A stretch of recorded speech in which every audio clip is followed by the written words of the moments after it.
The Bible. Is it hard to understand? When it comes to reading the Bible, the first thing that comes to mind is the fact that this is the Word of God. The seals have been broken, and the truth is here. And when we go throughout the scriptures, when we go throughout extra biblical records, we find that the language that God employed, that He used to create the heavens and the earth, was the Hebrew language. Christ said, I came for the lost sheep of the house of Israel. But yet no one, no religious leader, no religious church out there anywhere can now identify the 12 tribes of Israel. Can we? God is quite simple, but it seems as if man makes understanding Him hard. What are those mysteries? The truth of your book and the truth will make you free. The Hebrew and Bible Academy. You're invited.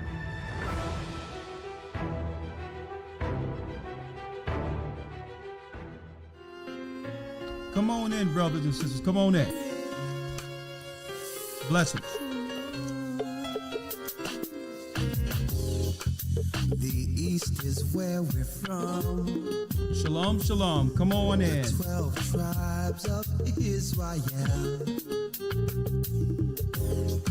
In 721 BC,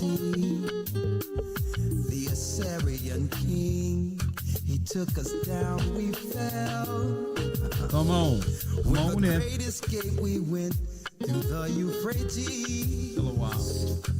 The Lord held the water still.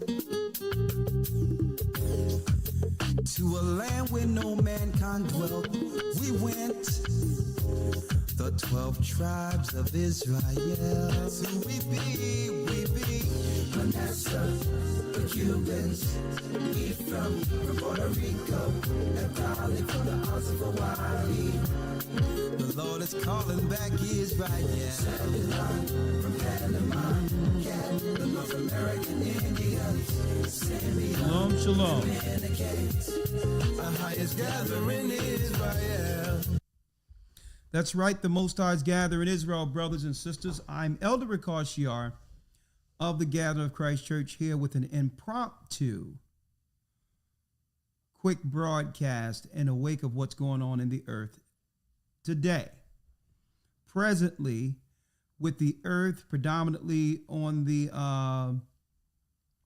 in the southern Floridian areas, Tampa Bay, I think Orlando is in the wake of this. We have a church there. We have a church in different parts of Florida, including Georgia. So I thought that we would do an impromptu discussion on what's going on in the earth to give some level of spiritual understanding concerning what's actually going on, and to give a on-the-ground report with our elder that's over the Florida area this evening, well, today, just so that we can keep our people abreast to what's exactly going on. And brothers and sisters, I wanted to do this is because every election cycle, when there's a president or whatever the case is seeking to change guard, or usually during an election season, brothers and sisters, everything is politicized. It's all about politics. Who did what, what's going on with the resources and all these others, while the poor is trapped in the wake of this, silenced, with no voice. We only get the corporate reporting on what's actually happening in the wake of disasters like this. So I thought that since we have churches in those areas, that we'll actually get an on-ground report and an insight of what our people are doing, the people that the corporate structure in news ignores. What are their fears? What's going on with them? And what exactly are they doing for relief or to get out of the way of this storm altogether? Okay, So I'm going to jump right in and we're going to talk about that.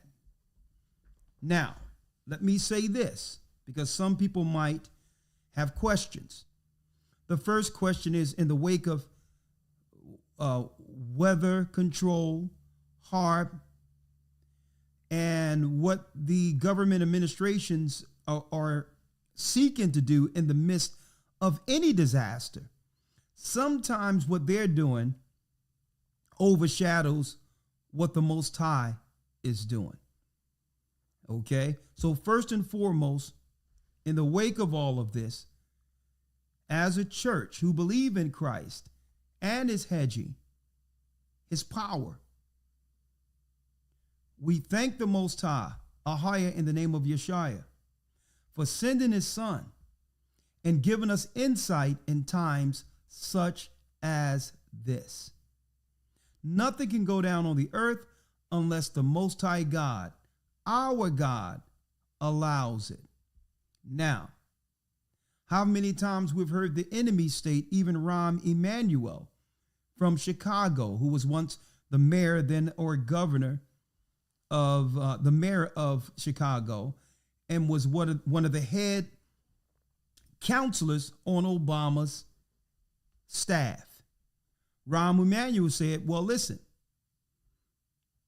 we are to never let a disaster, a good disaster, go to waste. Now, what exactly did he mean by that? There's no such thing as a good disaster. Well, we all understand the New World Order and how it works. It's looking to progress its one world system where the whole earth is serving the elite powers. And understand to do so, they must take full power from the world's citizens.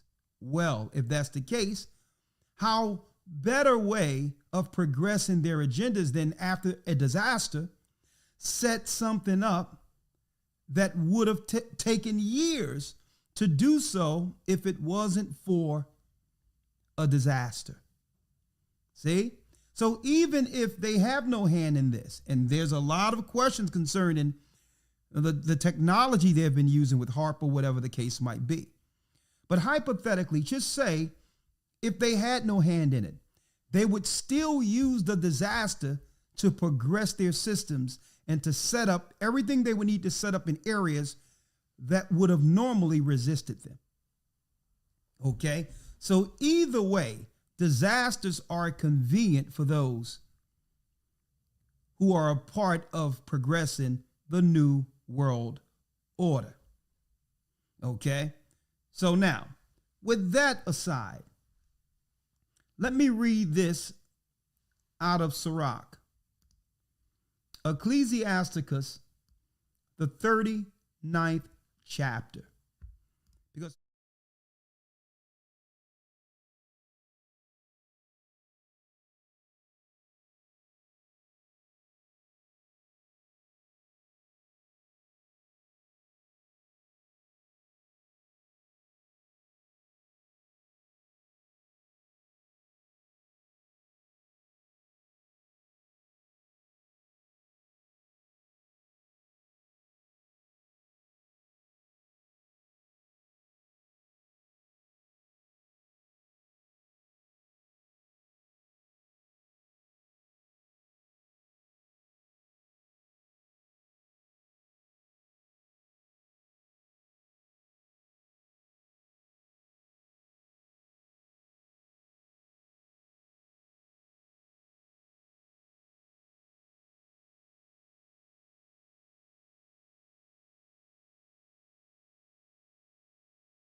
okay, let's see. Y'all, you can hear me now, right?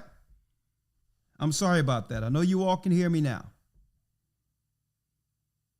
Thank you. Thank you. I got you. I got you. Okay, I'm back. I'm back. I'm sorry. Okay. Okay, you all can hear me now, right? Yes? Okay, I'm sorry about that. All right. I'm just explaining away right now in the wake of everything that's going on. Now, let me jump in. The elite would like to take credit for everything, but what is the Most High saying? Well, we're going into Sirach, Ecclesiastes, the 39th chapter, to see what the Most High has to say about these disasters. Now, I'm going to use the Apocrypha.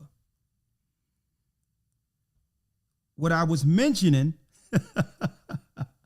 while the sound went out is the fact that we are told in our Christian churches not to utilize the Apocrypha. That's deception. Okay, there's much wisdom in the Apocrypha. And what the lying Jesuits would tell our people is that the Apocrypha isn't spiritually inspired and that Christ isn't prophesied out of the book. That's a bold-faced lie. Okay, that's a book. Christ is written all through this book. And while they're telling us in our neighborhoods, in our churches, not to read the book, the Catholics has this particular book in their Bible, which is the original 14 that belong with the 66 of the King James Version Bible. Okay? Now, let's talk about what the Most High is showing in the storms. Ecclesiastes 39 and 28. There be spirits that are created for vengeance, which in their fury lay on sore strokes. In the time of destruction they pour out their force and appease the wrath of him that made them. Fire, hell, famine, death, all of these were created for vengeance. Teeth of wild beasts, scorpions, serpents, end of the sword, punishing the wicked to destruction. They shall rejoice in his commandment, and they shall be ready upon earth. When need is, and when their time is come, they shall not transgress his word. So when you hear about storms, earthquakes, tempests, yes, the powers that be on the earth, yeah, they have the power to actually move things around within this realm. But when you see a hurricane that comes from the unseen, they're angels. They're angels. And guess what, folks? They are strategic in their power. Now, some people might ask, well, why would the Most High allow this? America have been warned for years to repent, but yet go further into their wickedness. And a lot of these areas that are being hit right now are the hubs for their sinister, evil wickedness that have degraded and destroyed our children. When it comes to spring breaks, when it comes to debauchery, when it comes to adultery, fornication, perversions, a lot of these are promoted within these particular areas, and the Most High allow the storms to come. I'm broadcasting, Shawan. Okay, I'll send you a quick text. No problem, Elder. Thank you. I'll call you right after it. Yes, sir. It's impromptu, so I'm sure he didn't know that I was broadcasting. So a lot of these places, even though there's great people whom the Most High has, family-oriented people, loving people, those who fear God in those areas, it doesn't change the fact that when the Most High sends judgment, judgment comes. But the same way he delivered Noah through the flood, He delivered Lot and Lot's daughters out of Sodom and Gomorrah. There's many within these areas who the Most High will preserve. And we pray that the Most High will have the angel move around and not attack these places to preserve God's people who are there. Which brings me to our esteemed and loved elder from that area, Elder Nathanael. How you doing, Elder? Shalom, Elder Carl. How are you, sir? I am blessed by the Almighty. Let me bring you in real quick. Good to see you, brother. Good to see you. All praises. Me too, Elder.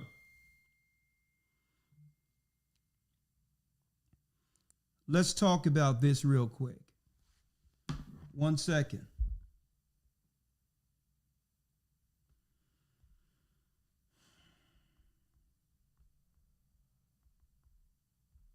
I'm getting news all over the place. Lord have mercy.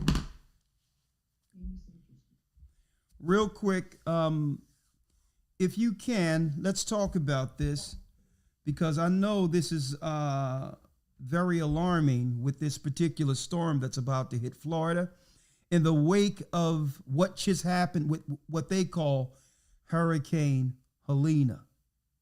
Okay? And you see what they're doing out there. They're trying to politicize this. They're trying to make it more politics, either side, who didn't do what, but are really ignoring the grassroots, and that's why I wanted you on. First of all, Abanazar, if you'd like to introduce yourself to the brothers and sisters who are watching, and what area are you from, how long you've been with the church, and just introduce yourself to the congregations of the world, if you may. Shalom, Elder Carl, and shalom, everyone who's online right now listening. My name is Elder Nathanael. I've been in church since 2009. I run the church in Orlando. This is where the body is right now at this moment. We here. We are about to see a hurricane, and we here. The Most High is here with us, and we have confidence that the Most High will save the poor. Well, let me ask you, because you reached out last night, and I made it clear that we're going to pray that the Most High will move that angel away out of harm's way of where you are, and to protect the brothers and sisters who were there last night in my response back to you. Yes, sir. Let me ask you, what are the current reports that you're hearing on the ground right now? Right now, we do have some in Orlando. We have some tornado that touched down in Orlando already. The hurricane is actually supposed to, actually landfall tonight, maybe 2 p.m. But we already having a lot of rain in different areas. Orlando, even where I'm at, because I'm in the East Coast right now in Florida, we are having a lot of rain. Hold up for now. Let me try something else to get the volume even better for you, okay? Okay.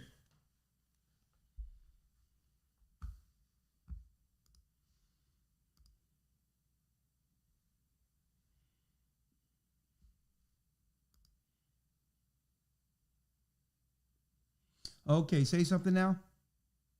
Yes, can you hear me out? Yeah, hold on. Say something now. Yeah, can you hear me, Shalom?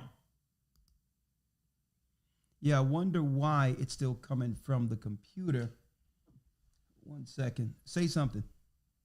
Shalom. Can everybody hear me? All right, we're going to have to do it like that, because somehow, matter of fact, let me do something. 1 second.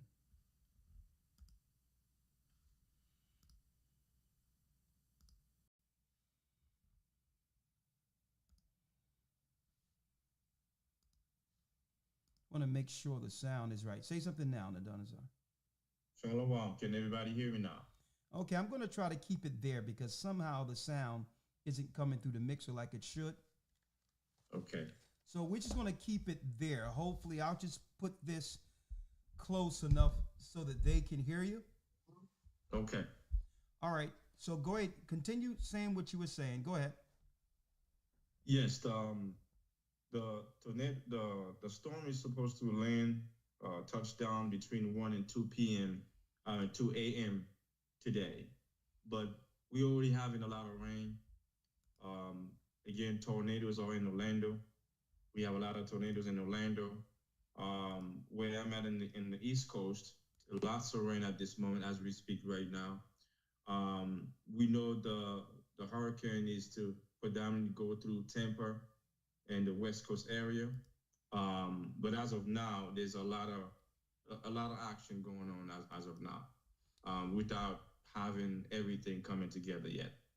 So let me ask you, in the wake of everything that was going on, because I'm hearing a lot of threatening information coming from the news, saying that one woman reported if people don't leave, they'll die. Okay, I don't know how she could empirically make that particular assertion or put the fear out there. I know the governor also suspended tolls so that people who would like to evacuate could evacuate safely. So when the offer was made to evacuate, you're not in the Tampa area. Many people from Tampa, which we have a few church members there, a lot of people began to just in droves leave out of Tampa, right? Now, when it comes to you, was there any suggestion from the Orlando area to evacuate? And if so, Oh yeah. Okay, so did you decide to stick around, or did you make a concerted effort, or are you looking to just leave Orlando? This is real time. I haven't talked to you about this. Just so let it pass, and if the Most High let it pass, then so be it, but not stay, in the midst of a danger zone. Right. It's since Saturday while we were in church, we made an announcement. We inform everyone that there's a storm coming. But as it get worse on Sunday, we noticed out of nowhere the storm picked up to a category 4 and 5 on Monday. So on Sunday we made an announcement to everyone in the body to make sure they prepare like we usually do. Get as much food, water, and anything that they're probably going to need for the hurricane as much as possible. We made those announcements and everybody received those announcements. And on Monday, we made another announcement again, letting everybody know, because now it turned into a category 5. Usually when a hurricane is in category 1, 2, we're like, okay, well, it's 1 or 2, that's okay. But when it says 5, that's a major. When it's 4 or 5, it's a major hurricane. So we decide to let everyone know, listen, evacuate and leave now. To be in a category 4 or 5 hurricane, it's too dangerous to be in a situation like that. And that's why you heard the mayor says that, listen, if you're in the Tampa area, leave or you could die. It's a very serious threat. And we understand that those threats, we are not to take it lightly neither, knowing that the Most High is on our side, but certain areas are not in that threatened level. So those who are able to just stock up and stay, and on the East Coast, the threat is not as bad as the West Coast. We make sure everyone is, prepared, have what they need, knowing that they'll lose electricity and power. But on the West Coast, we make sure as many people as possible, which we do have some people who evacuate already. We make sure that everyone who's able to evacuate do so, which they did. Some of our people did evacuate, and some of our people went to different areas, upper Florida, like Jacksonville. Some even came down south just to make sure that they're okay, knowing that the hurricane is less. The impact would be less. Hold on 1 second, okay? I have a few questions for you. 1 second. 1 second. I'm going to see if I can do something about this volume real quick because the roads isn't working correctly. One moment, all right? Bear with me. Bear with me. And while I'm getting the other microphone real quick, I need you to answer this, the Thunderzar. Yes, sir. Why didn't you evacuate? Answer that. Okay, it's where I'm at right now. The category is 1. It's not a 2. It's not a 4 or 3. It's 1, and we are able to sustain, category 1. As long as we stock up, we know we might just lose power. It's category 1. Usually, category 1, most people do not evacuate. But when you hear category 3, 4, yes, it's a must that we do leave and we do evacuate. So the reason why I have not leave is because it's only category 1. Down south in Miami, they're pretty much gonna get a lot of heavy rain, but not as much as category 1 in the down south in Miami. Okay, so that's good to know. So what areas are in category 1 that you? I know you're guiding all of the people of Florida. All of them are under your particular region, so they're reporting to you. This is how we have a lot of officers set up in every region in Florida. East Florida, West, the East Coast, the West Coast, North, Central Florida. We have officers in every region. What we do, they report, they get information from every region, reports to me, and I reports to them. I let them know what to do, what to say, and so on and so forth. They report it to the members, and the members report to them, and they report to me. So basically, as we speak right now, every officer is in contact with their members, and their members will report to them. The members who lives in that particular area will report to them, and once they get the report comes to me. So this is how we run in the whole church in Florida. We have officers in every region. Jacksonville has an officer. Central Florida has an officer. West Coast of Florida has an officer. The East Coast has an officer. We have officers everywhere, and we work as a team. So whatever's going on right now, we all know what's going on. Okay, all praises be to the Most High. I do really appreciate all the work you're doing. What I would like to do is ask you a few questions and open it up for you. So I need you to hold tight. Brothers and sisters, we'll be right back. We're going to ask a few serious questions as far as preparation goes, right? Like what preparation was put in place even before the disaster. And if something was to happen where brothers and sisters are caught in the wake of this, what type of emergency relief would be provided for them, okay? So hold tight, brothers and sisters. Thank you. Hit the like button. We're talking about it real time, what's going on with Hurricane Milton. And I also want to go into some of the predictive programming.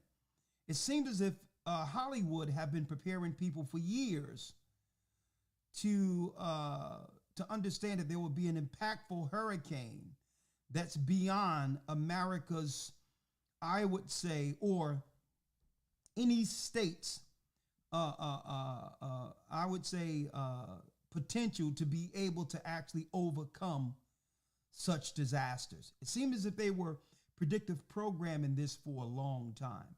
So I'm going to talk about that with you on the other side, okay? Hold tight. We'll be right back with Elder Fernell. Right now you're in Orlando, right, Fernell? I mean, East Coast of Florida right now, Port St. Lucie area. What part? Port St. Lucie area. And that's close to more so the Orlando area? Yes, sir. Okay. Well, hold tight. We'll be right back. Any questions you have, we'll be more than happy to open up Skype to talk about those too. Hold one moment. We'll be right back. The Bible. Is it hard to understand? When it comes to reading the Bible, the first thing that comes to mind is the fact that this is the Word of God. The seals have been broken, and the truth is here. And when we go throughout the scriptures, when we go throughout extra biblical records, we find that the language that God employed, that he used to create the heavens and the earth, was the Hebrew language. Christ said, I came for the lost sheep of the house of Israel. But yet no one, no religious leader, no religious church out there anywhere can now identify the 12 tribes of Israel. Can we? God is quite simple, but it seems as if man makes understanding him hard. What are those mysteries? The truth of your book and the truth will make you free. The Hebrew and Bible Academy, you're invited.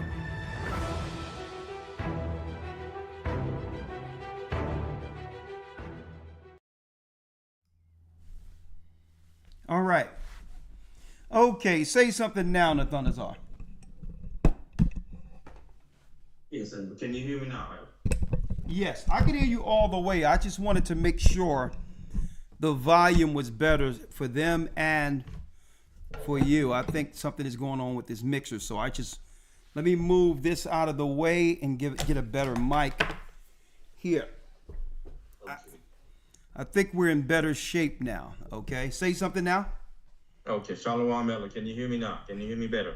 Yeah, that's fine. You are absolutely great. Your sound is absolutely excellent.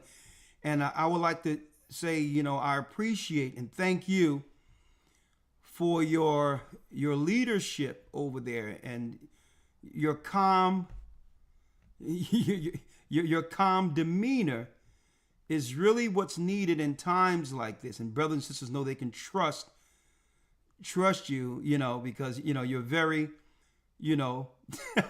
I would say, calm, reserved. You don't panic. You understand, and that's what's needed in such. And let me tell you, you're very dedicated in your labor, and your labor of love have been seen throughout this church, and especially amongst the congregation who love you. All right.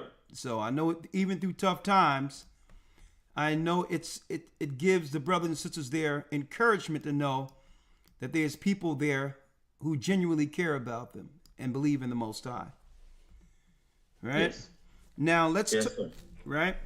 So now let's go into what type of preparations were in place initially for. Hold on, let me get this right here. Yeah, what type of disaster relief or preparation was in place initially, so that brothers and sisters would be ready for something such as this? Are they ready? Yes. Can you hear me, Aldo? Yeah, you're fine. You're fine. Okay. All right. Yes. So we have officers, like I've mentioned earlier, in different areas who have prepared places for members who are actually unable to either go anywhere or don't have enough to prepare it for. That they have places for that. If they need to, they can go to these particular officers or go to them directly. So these are the type of preparation we set in place. And those who are for, we make sure that we initiate certain places that they do have shelters for them to go to. But the first and foremost, what we do is that every officer have something in place. If someone needs to come to them, they can go to them and direct them exactly where to go. And this is a blessing. A little brothers and sisters probably hear the accent. Yeah, your brother, yeah. Elder Nathanael is in fact Levi. Okay, don't listen to the news talking about they eating your cats. All right, all that mess they got out there. And I'm going to tell you, I'm not for Trump, but Trump didn't even actually say that. He didn't even actually say Haitians are eating cats. He said they are eating cats, right? It's the news who spent it to Haiti so that they can get on this black against white type thing. But we all know, whoever been over to China, you understand what's in the markets over there. So when they say they're eating the cats, we need to look at these Japhetic people who are coming across the border, military age, and are using their particular skills to be able to whip up what's ever coming out of the bushes. That's not Levi. That's not Hades. So let's clear that up real quick. I'm just trying to bring some levity to this.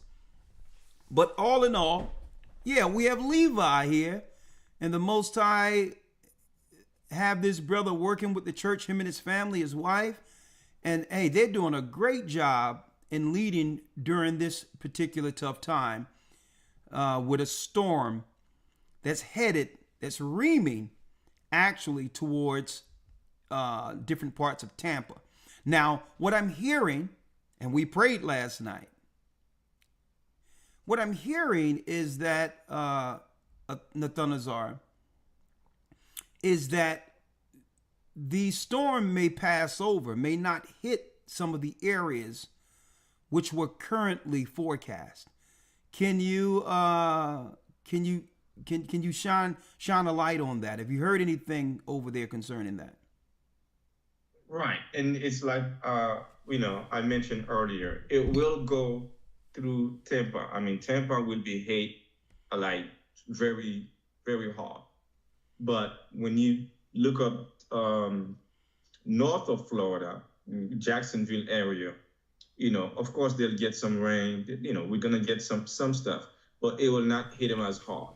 It will predominantly be, the Tampa area, East Coast, West Coast, and Orlando will be Category 3. Those areas, they will be hit heavier than any other area in Florida. East Coast, of course, some parts of the East Coast will be hit, but down to Palm Beach and West Palm Beach, we will have a lot of flood and rain, but it will not be as hard as, Central Florida or Tampa area, West Coast area. But yes, it is true. Certain areas would not be as bad. And the members that we have in the Tampa area and those who've been following the church, you've already reached out to them to make sure they're out of harm's way, correct? Definitely. Some of them have already evacuated, and those that are staying there, we are in constant contact with them through the officers. Definitely. Okay. I would still suggest that if they are still deciding to stay there, for them to leave anyway. Okay. We do have a disaster relief with the church. Okay. We have a disaster relief. It's right here. Let me pull you in here. Let's see.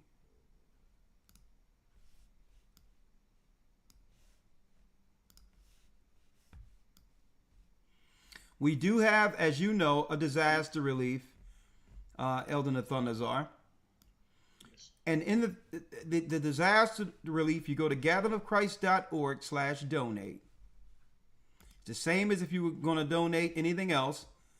And when you go down here to see what it says right here, there's a long list of things to choose from. But then you hit this disaster relief, and you can do it through PayPal or whatever the case is, the credit card or whatever, and put the amount you're going to do for disaster relief, and the money goes directly towards incidents like this. What happened in Maui, what happened over in Canada. If somebody was caught in that, the money goes to that.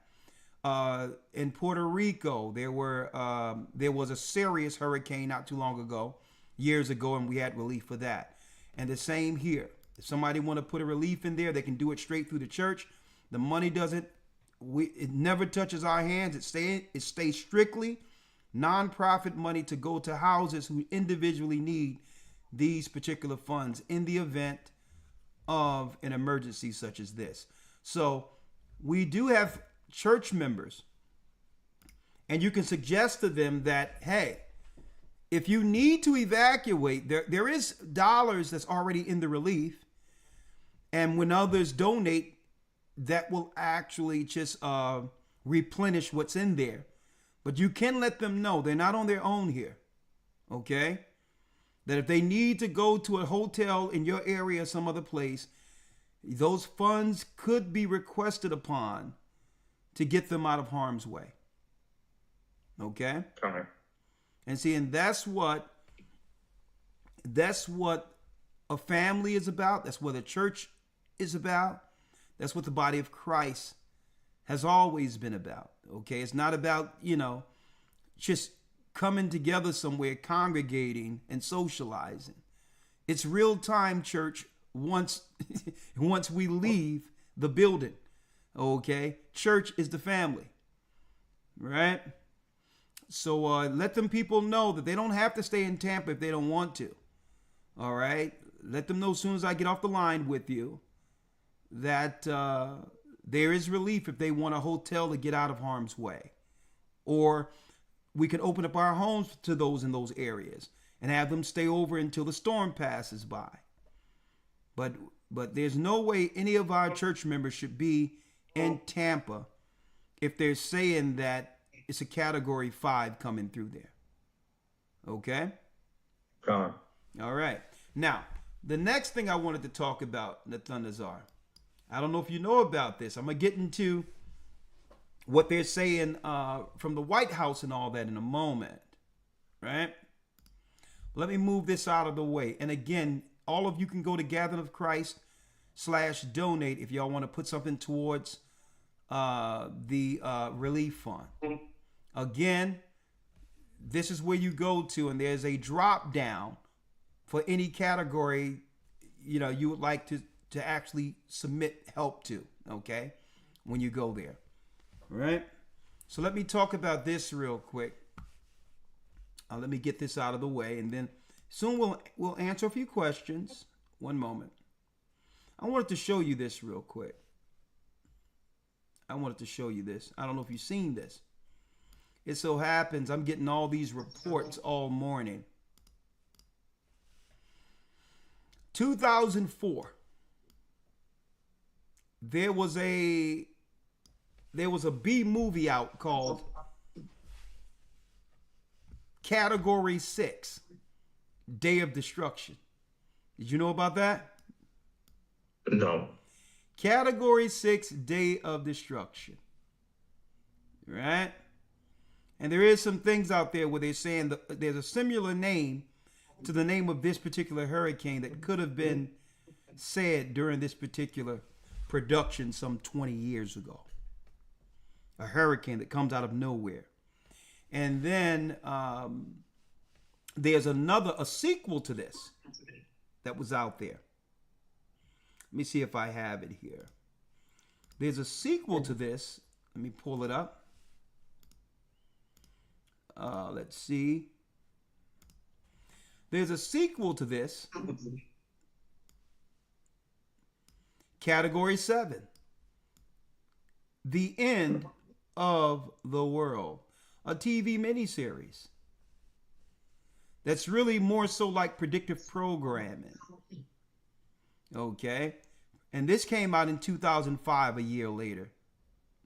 Category 6, Category 7, and they said Category 7 is the end of the world. Now we know that the end of the world is talking about the end of their world, not the Most High's world.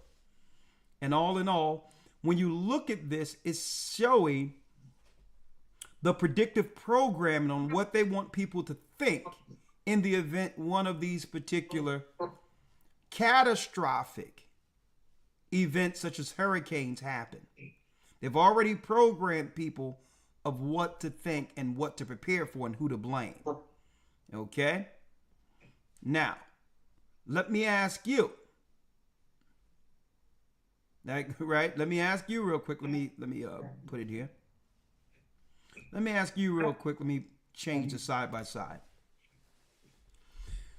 Did you hear the interview that was being given that the press secretary gave Nathanael about now the complaints about the FEMA money that was allocated to the asylum seekers that they let in America the last 3-4 years? The illegal immigrants. Have you heard about that? The illegal immigrants coming to America? Not the illegal immigrants. The fact that there was FEMA relief. In 2022, the press secretary, speaking for the president, said that a lot of the allocation of the FEMA money for disasters is going towards the asylum seekers for relief. I may have to pull that up so you can hear it. Right. And then they other, also go ahead, they claim that they don't have any more money to give to relief for the hurricanes now. Just the other day, she said that it's a lie. We never said the relief money went to the asylum seekers or the illegals. But now, when you look at the Helena that have just hit, thousands of people are missing right now. The carnage is up to hundreds of people that they can actually identify now. In some areas, they saying that stench is so bad that it's unbearable. That's not even being reported of those that are trapped in the mud and are dead in the wake of Helena. So I wanted to get in front of this now because once the disaster hits, it's going to be a blackout and they're going to spin whatever narrative they would like to spin to politically protect themselves while our people are suffering on the ground. I wanted to talk with you now before we get to that stage of things where it's a blackout and the voiceless has no voice. What say you? I agree 100%, Albert. We should make sure we put everything together. Okay. 1 second. You can hear me clearly, right? I want to make sure. Yeah, I hear you. I hear you now. All right. Okay, great. If you can't hear me, just let me know because I'll be rolling now. All right. I want to show this real quick if I can. 1 second.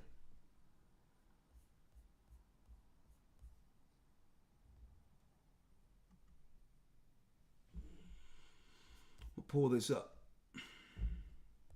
Call Senator Bob I'm gonna pull Casey. this up. Tell him to. I'm gonna pull this up real quick. And if you had to put something out there, not just for the members, but for the brothers and sisters that are out there listening right now, we have a lot of people, that's waiting to come in. They're going to talk about this. We're up to 1,500 right now. If you have to send a message out there to everyone in the wake of this disaster and what's going on, what would you say? I would just let them know to make sure they stay out of harm's way. It's extremely important that we take it seriously as well. I don't even whether something major is going to happen or not. We don't want to take any chance by not believing something may not happen. We do have faith in the Most High God. We trust the Most High God, but we also understand that making preparation has nothing to do with fear. Noah had to prepare. Everyone had to prepare when it comes to having faith. Faith is the biggest form of preparation. So we would, ask everyone, like we're always saying, that listen, get out the arms way. If you have to go to a different state for now, please do so. Just make sure that we don't take this lightly. We do take it seriously. So I would strongly suggest, like we always been saying down here, move to somewhere where it is safer. Do not stay in harm's way. I want you to hear this. Real time. Former President Trump was the first leader to travel to assess the damage, arriving in Georgia last week to help relief efforts, 2 days before President Biden and Vice President Harris decided to visit the Southeast to survey the damage. Our country is in the final weeks of a hard-fought national election. But in a time like this, when a crisis hits, when our fellow citizens cry out in need, none of that matters. We're not talking about politics now. We have to all get together and get this solved. Joining me now in the Sunday Morning Futures exclusive is former Hawaii Congresswoman and member of Trump's transition team, Tulsi Gabbard, who has been on the ground in North Carolina and Georgia helping the victims of Hurricane Helene. Tulsi, thanks very much for being here this morning. Thanks, Maria. Can you tell us what you have been experiencing and assess the situation from the ground? It was heartbreaking there to see how many people. You know what? Better get in the Thunderzar. Let me show it on the screen so they can see it too. I'm going to show it on the screen so because it's more engaging when they can actually see the reaction. You have this Pierre, sister, fellow Levite sister over here, as the press secretary, lying to the population. Okay?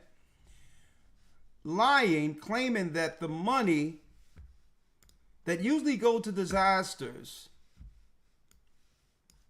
didn't go to these illegals that have now been paid to come inside the United States to replace the service class. All right? There it is right here. Let me copy this, and we can watch it together. Former President Trump was the first leader. There it is. We are in about, about 1 minute in. Let everyone else see this. Fair use for educational purposes only. And for religious reasons too. Religious purposes. All right. Real quick. Let's get this real quick.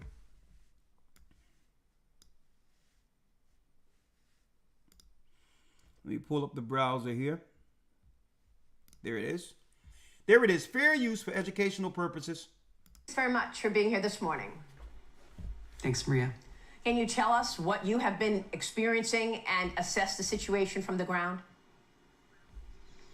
It was heartbreaking there to see how many people still have been forgotten. And this is difficult to capture in words when you see entire towns and entire communities have literally disappeared with their lives, their homes, their businesses, their entire life savings swept away in this 20-foot wall of water that went through their communities. The sad thing is, Maria, I look back to what happened in Maui during the wake of the tragic historic fires there and the many layers of failures that came from FEMA. And I'm seeing the exact same thing play out here today. While Vice President Harris and Joe Biden claim to be doing all they can and providing all the resources possible, FEMA is out on the ground, they say. But when you go out into these rural communities, they have yet to see anyone with a FEMA jacket on knocking on their door saying, how can we help you? It is a slap in the face to these Americans to also then hear how the Secretary of Department of Homeland Security is saying, sorry, we don't have enough money because we are providing hundreds of millions of dollars to illegal immigrants and providing them with free rent, free housing, free food, and other entitlements. Meanwhile, these people have lost their homes, they've lost their vehicles, they've lost their businesses, and they're wondering how they're going to get by to tomorrow, what to speak of next week, next month, and next year. Such a huge laundry list of the needs that they have. You look at power. So many of these communities are still without power. There are many small towns with hundreds or maybe 1,000 people who live in these towns. As you're seeing here in these images, they have yet to be able to get the power they need to be able to get access to water and water pumps and wells. They are wondering, where is FEMA?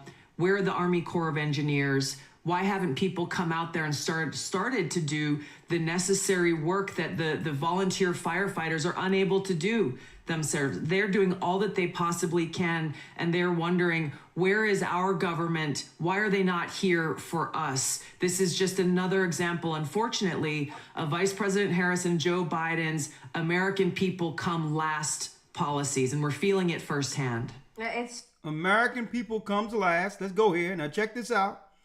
Now listen to this, Elder in the Thunderzar. listen. FEMA regional administrators have been meeting with city officials on site to coordinate available federal support from FEMA and other federal agencies.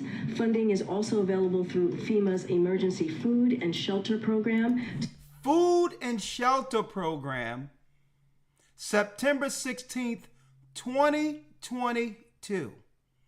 When everyone was asking, where's all the money going to come from with these illegals you're bringing into the country to replace American citizens, especially black people? This woman, Levite, okay, I got to put it on Levi on this one here. Corrine, you know, our sister. She's still our sister. Yeah, but you know she's reading from a script, though. You know, she has no choice. But she states there in 2022, September, telling where the allocation of funds were going to come from for these illegals. These illegals from the Ukraine. These illegals from Eastern Europe. From Somalia and different areas. Right? Where are the billions of taxpayers' dollars going? 2022. Listen. FEMA regional administrators have been meeting with city officials on site to coordinate available federal support from FEMA and other federal agencies. Funding is also available through FEMA's emergency food and shelter program. Food and shelter program, not for those who have died on American soil fighting for the country, not for the veterans. Okay, not for brothers and sisters who are like Nathanael and all that in this country as citizens, not for those who have paid into the country. So we're not going to make this a foreign argument claiming that it's against our own people and all these others. When we got people here like my brother, Nathanael, he's from Haiti, but he's a citizen who went the right way, and on top of that, he's paid into the taxes here.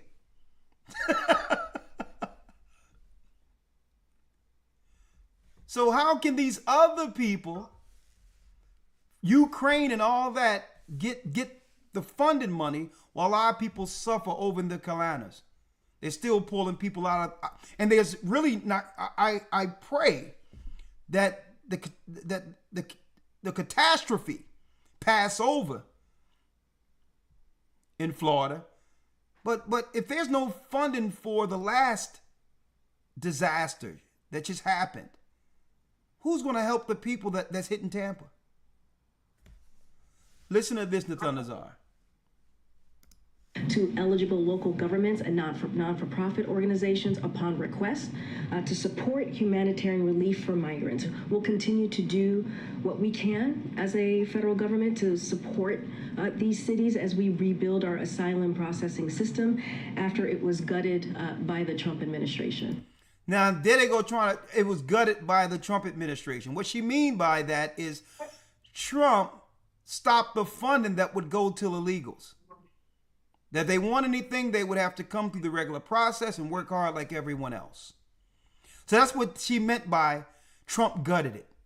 Trump said no more money to people unless they go through the proper process.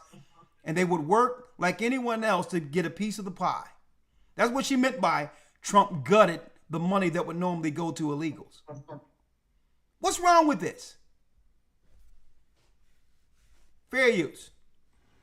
Yeah, there you go. Busted and busted again. Now, check this out. Now, Nathanael, that really doesn't, let me show you here. You have to hear her quotes side by side to understand how dishonest these people are. Not that we've ever said that they can be trusted. Right? Listen to this.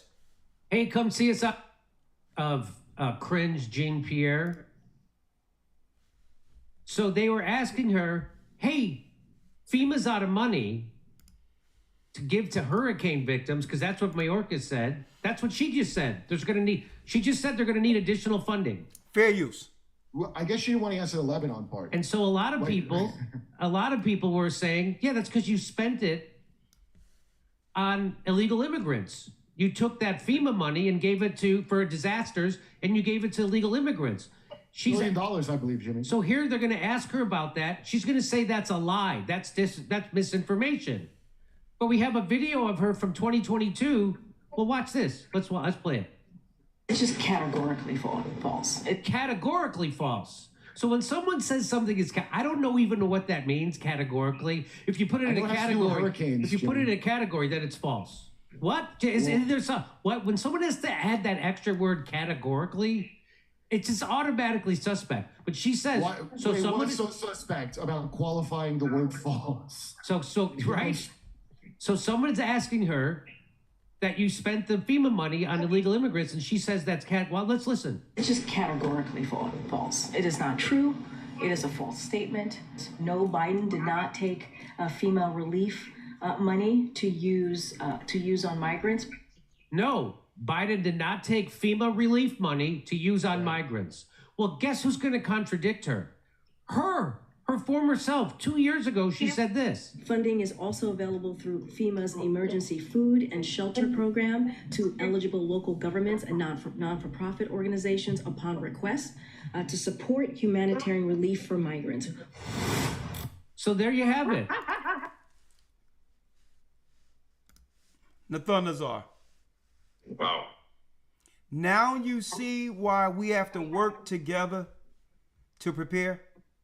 Like conversations like we're having right now are so important. They're not coming to save us, brother. Yes, sir. They're not coming to save us. And if we don't rally together, and don't forget, we're doing this as a church and anyone that we're baptized and seek to help, but it extends beyond that. But they're even getting in the way of American citizens from helping one another in the event of a disaster. It's not bad enough that they took the money and gave it to those who are undermining the citizens here. It's as if they're funding mercenaries to stoke some type of war. Now you see why for years we were talking about preparing and making sure we look out for one another and set funds in place, food storage in place, because they're not coming to save us, brother. And let me tell you, just like the Most High told Joseph in Egypt, hey, there'll be 7 years of famine after 7 years of plenteous. And when it's all dried up, if y'all don't store in those 7 years, don't think anyone is going to be there to save you. Let me tell you, they're telling us to our face that you're on your own. You're on your own. They're smiling. Go ahead. Go ahead. What say you? No, I agree 100%. And then, everyone who joined the church, and this is the thing that I'm hearing as well, they see in what we're doing. They can see the unity and the love. And one thing I always emphasize too, and I tell people, because the more you in the Bible, the more you will understand. There's a scripture in 1 Corinthians 13:13. It says that, it's very short. I'll read it real quick. I'll get it. I'll get it for you. Yes, sir. You said 1 Corinthians 13:13? Yes, sir.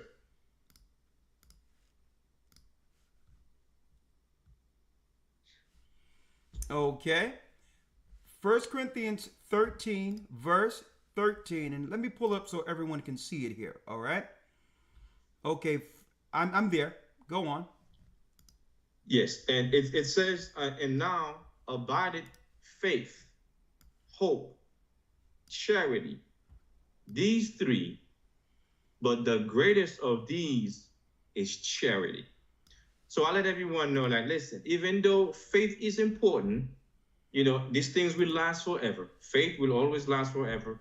Hope will, of course, we have to have hope in the Most High. Okay?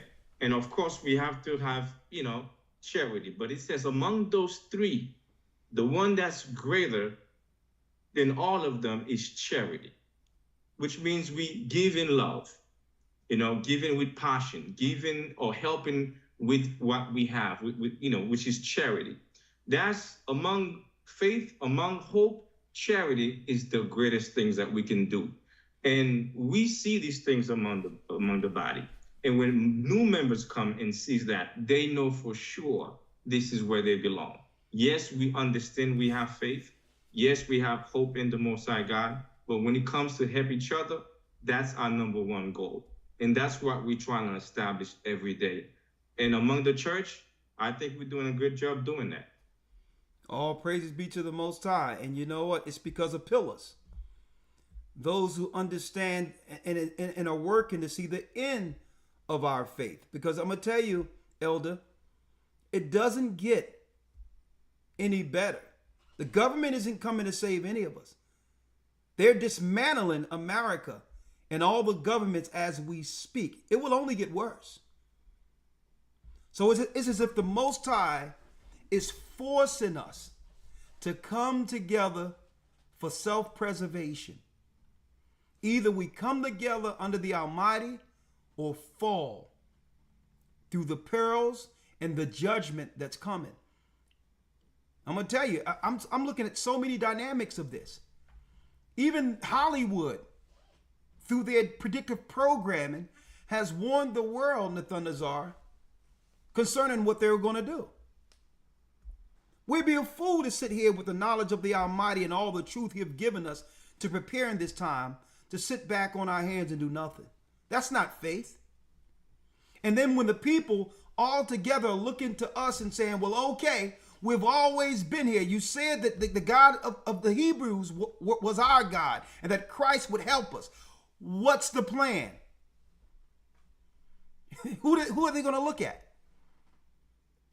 And I'm going to tell you, you look at the T.D. Jakes and all these others out here who the Most High is taking down anyway. But at the end of the day, all that their congregations have put in towards their ministry, when it hits the fan, they're going to be on a jet somewhere with no plans at all, out there to themselves. And then guess what? They've been so much into this prosperity thing to believe that money was going to rain down on them forever that they never thought to prepare for the famine. For when what? For when the well runs dry. Because that's not even a part of their ministry. It's all about abundance, abundance, abundance. When the Most High is telling you a famine is coming, there will be no abundance. Okay? The money we have, we must put into resources for something tangible that's coming. So that at the end of the day, that money is going to be tangible, and everything we do is bartering through tangibles, through what we own, what we have in our possession. It's going back to the way it was before money. So it's so important to have people in like mind, because if you're not in this truth and not dealing with this Bible, let me tell you, people are actually, they're out to lunch. They have no idea what's going on in the earth today and have no inclination. There's nothing that's going on with them that can have them understand what they're up against and what's coming against them. And Elder Nathanael, that's whether they prepare or not. It's coming. It's here. Right. It's here. So it's important that doing the work is on par with the doctrine of the work. And the work happens even when the cameras are off. Right? And times like this, when there are disasters and people are seeking to lean on their church family, their brothers, their sisters, to know, guess what? You're not alone in the work of adversity or in the midst of emergencies. I mean, that's such a comfort for brothers and sisters to know, you know what? I have an extended family. And to some degree, it's a shame. This church can be depended upon in most circumstances, especially in the event of an emergency, than blood family. And you know what? But that's the way it should be. Christ says, who's my family? My mother, my brother, my sister are them that do the will of the Almighty. And it should be. Can you take a few questions real quick? We're not going to be here long. Right? Before I do that, and again, we're going to have a report now, and I want to have a backup report once this thing subsides to understand where this is going. I thank the Most High you are in a category 1 area where you don't have to worry about leaving right now, but it could be some precipitation. But outside of that, your family is good, and those that are in the higher categories have been directed out of danger, correct? Yes, sir. We've on multiple occasions we have let everyone know to make sure that they take the proper precautions, either evacuate or go to the safest place. And we also have officers in place, if they need be, to contact them, who will guide them to a safer place. Okay. All right. So they know who to contact in the event of all emergencies there. Yes, sir. All right. Great. Well, we're going to open it up for a few calls. But before I do that, I would like to announce real quick and tell our brothers and sisters, man, let me tell you, Elder Nathanael, we are about to embark on the most insightful academy since the academy's existence.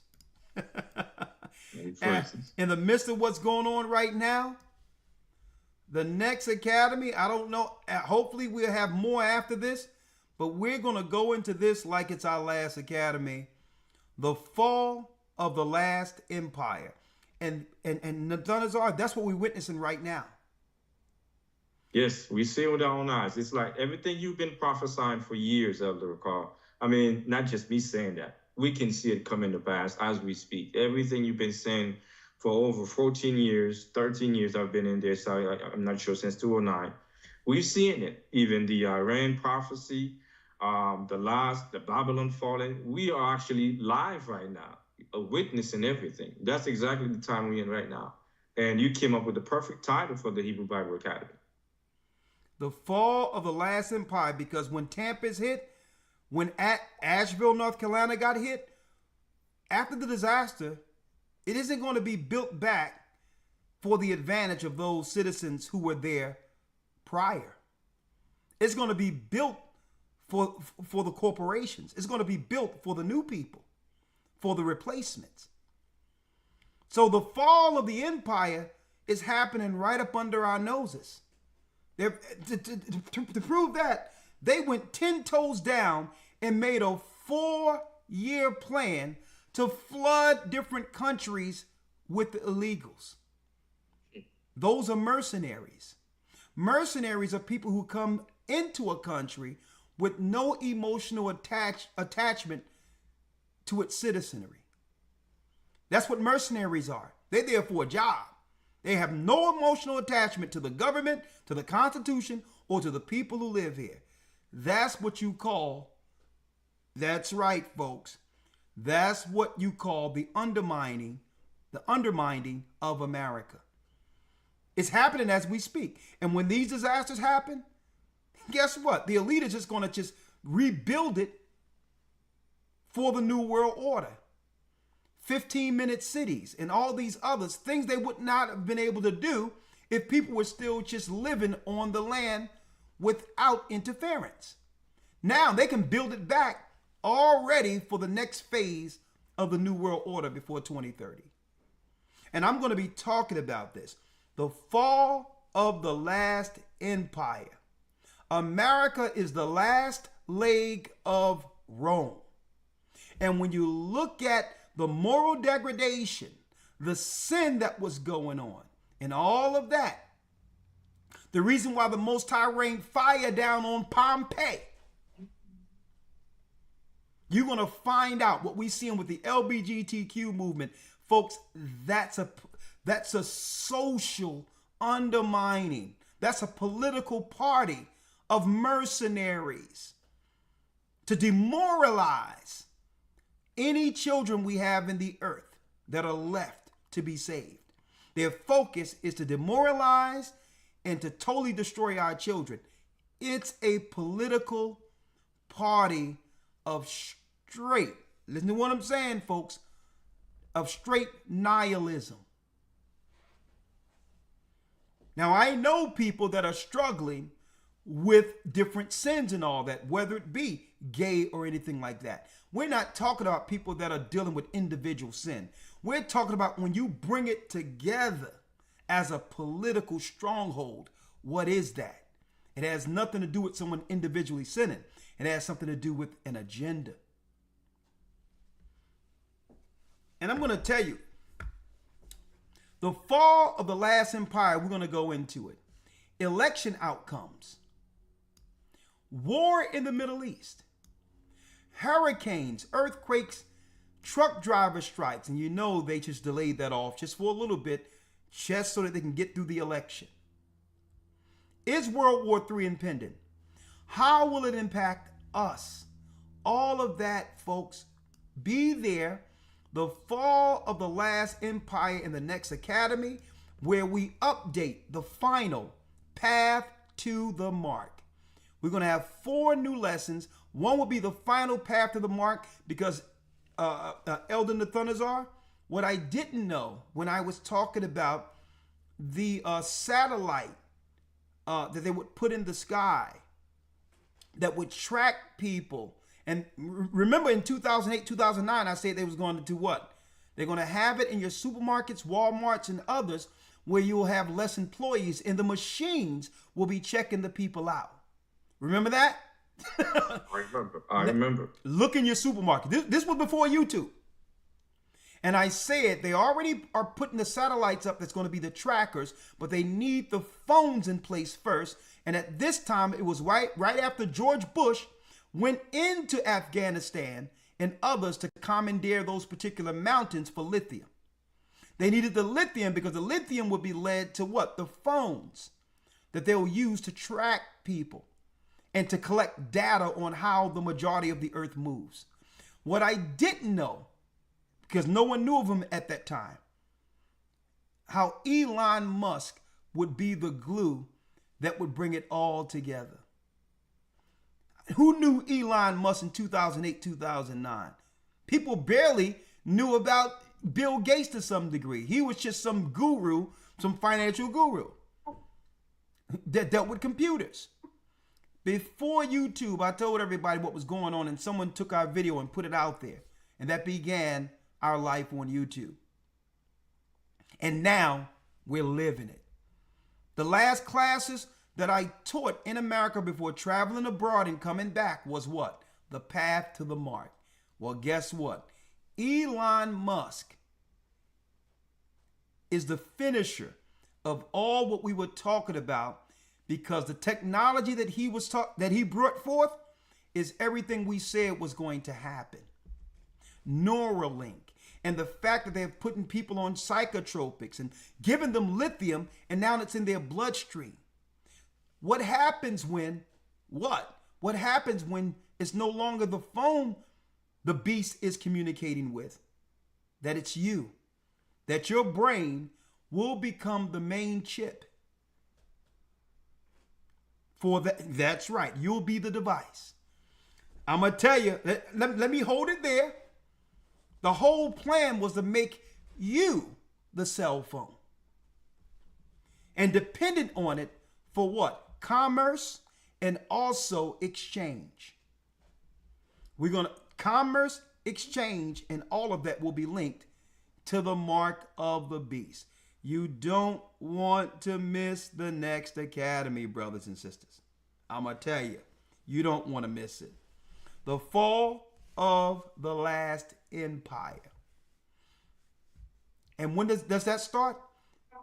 We're going to be right around the election, where it might be chaos going on at the same time, but guess what? We're here for the truth. We're going to speak through troubled times, as we've always done. November 10th, 2024. Go to historytimes.org. Hey, folks, not only someone put in the chat that you'll be the battery. That's right. Not only will you be the battery, you'll also be the motherboard. Okay? You'll also be the processing chip. Folks, everything they use in the computer world to make a computer, they got that from normal biology and science of biology. I'm going to tell you, the whole thing, the brain, the hard drive, okay? All of that. The brain is a hard drive. That whole concept was made to transfer to man. The mark of a man, mark of the beast. And then they have what? They have the new computer coming by 2030. The quantum computer, look it up. It links directly into everything we were talking about. There's a book that Elder Lawyer brought forth in the Academy about 2 years ago, showing Bill Gates and all of them, this big black book. We're going to present that one page at a time of what their plan is for humanity. But they cannot do this unless what? Unless there's total complicity by the world's population. And folks, we're here. There's no resistance. And to prove there's no resistance, any 2 times they can go into a school and convince a little boy to put on a dress and to tell his parents he's no longer a boy, he's no longer a boy but a girl, with no community resistance, you're already defeated. If they can rattle the brains of your children, folks, we're done.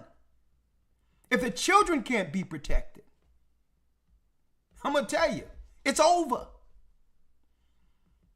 Even the thought of someone stating such things, let me tell you, it should have been all out mayhem.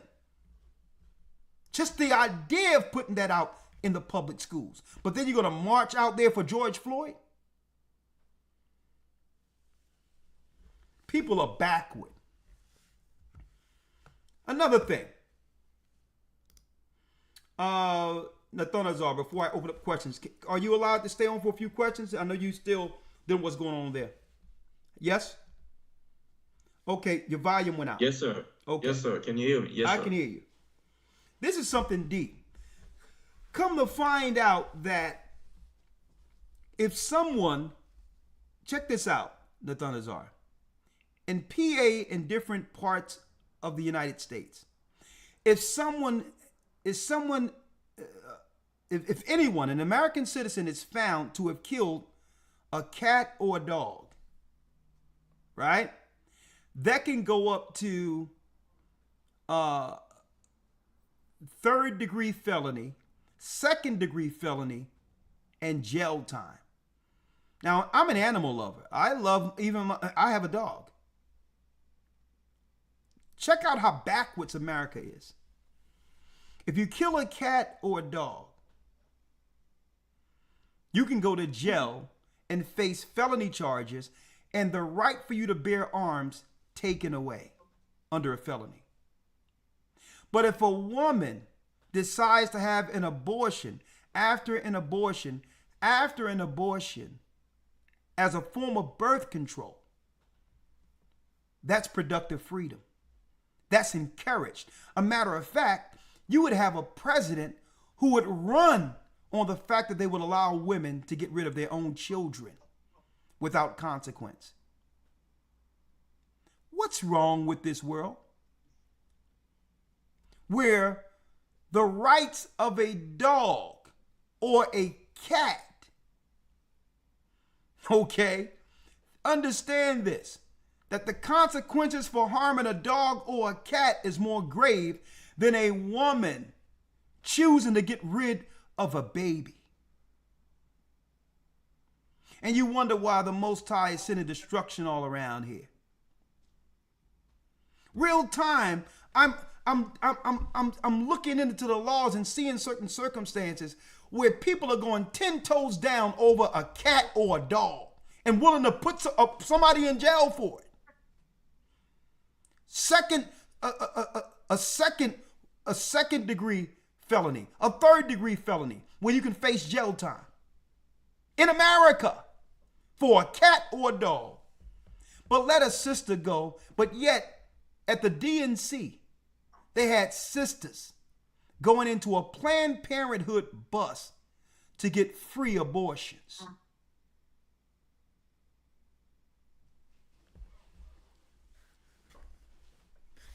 This thing is over. Yes, sir. It's absolutely bonkers.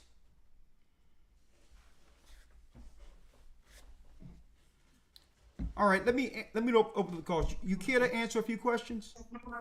Yes, sir. Yes, sir. And I also want to make a quick announcement too. Of course, we did send out our updated list, members updated list. We want to make sure that, for those who still have not reached out, please reach out to administrations and also every officer to make sure at this time, again, we want to make sure everyone's contact, is being updated as well. We want to make sure that's clear. Everybody who is a member of the church, their members, their contact is updated. Again, especially in a time like this, we want to make sure every member, your contact is updated. Just want to make sure that's clear. If you have not done so, please reach out to all the officers and including administrations to make sure that's in order. Say that again, if you don't mind. Right. Again, we want to make sure everyone's contacted list, everyone who's a member of the church here in Florida, your contact, is updated, especially in a time like this. We want to make sure your contact information is updated. Reach out to administrations, reach out to all your officers, including myself, to make sure we have all your information, especially in a time like this.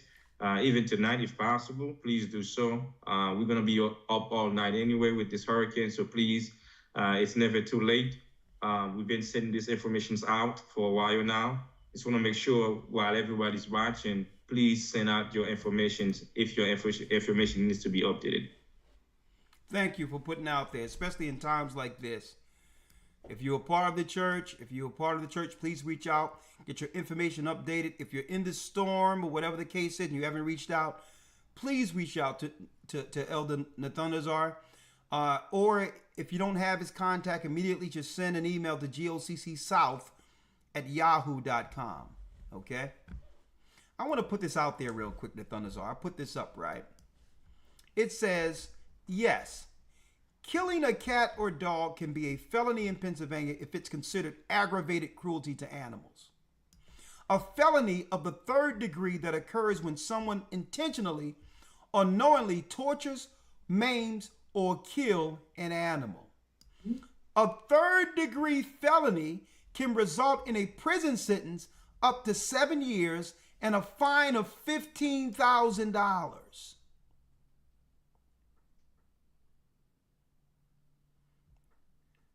What world are we living in? And guess what? Something got to be, there is something wrong with people, because even they said there was something going on with Elon Musk with his propensity to go after animals when he was a kid that was strange. And that's a whole other conversation that's going on. Okay? Usually when it comes to people that become mass murderers or whatever the case might be, or become sociopaths, they have a history of just doing weird stuff to animals. So, of course, animals should not be harmed. But what in the world is going on in America where the penalty for harming an animal has graver consequences than a woman or someone that's looking to get rid of a newborn baby? And how crazy is this that someone can actually politically run on getting rid of a baby as a positive to be elected?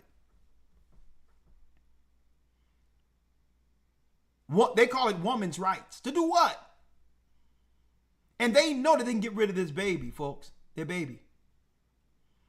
And what they don't go into is the medical issues that comes with that. The future breast cancers that scientifically are connected to that, because the body automatically start producing milk. What happens to that milk? End up drying up and all these other things and causing issues. And then the shock on the body from a woman who does this, and the psychological is irreparable, the psychological damage. Because once you do that and get accustomed to getting rid of life, it turns people into psychopaths.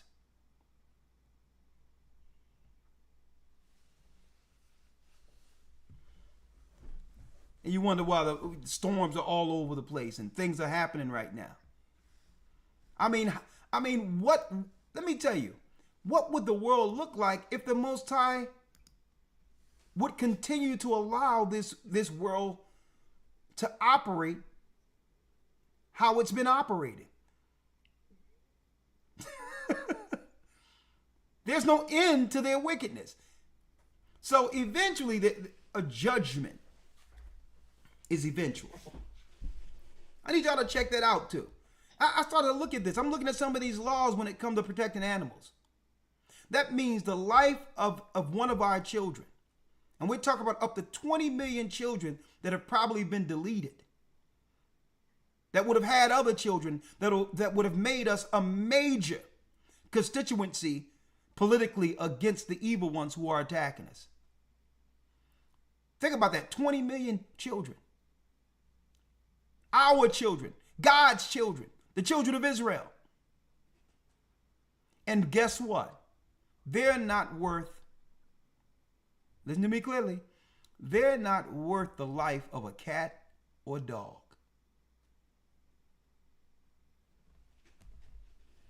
And how do you know this? Well, the law bears that out. The law bears that out. I'm gonna bring you in a second. You can tell what really has worth. What has worth is protected. See? This is why even in our neighborhoods, we readily harm one of our own opposed to other people who've been harming us. Why? Because we know there's graver consequences for harming other people. If we harm each other, guess what? No one's coming to find out who did what. They'd rather you kill everybody else off. They want you loose in the neighborhood to cause havoc. But you go harm one of them and see won't you be hunted down like a dog.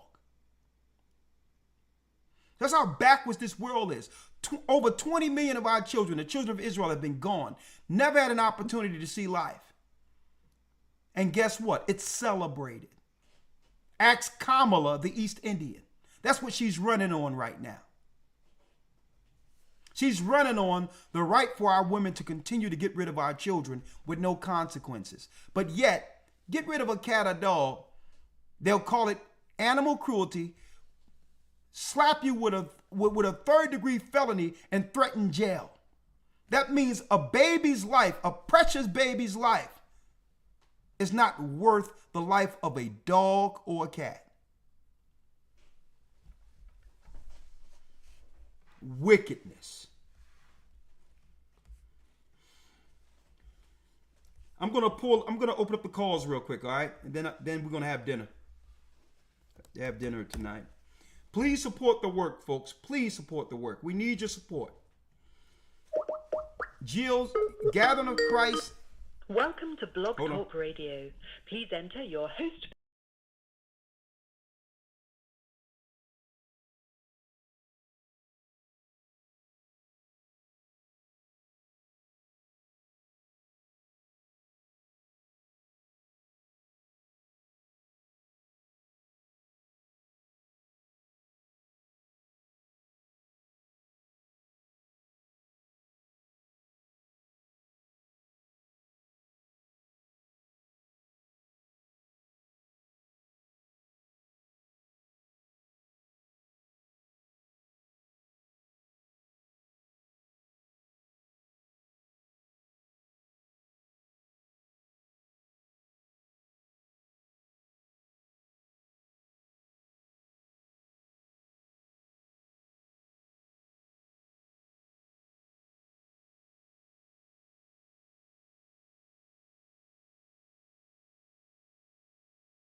Since it appears you're calling back into a live show, we are reconnecting you now.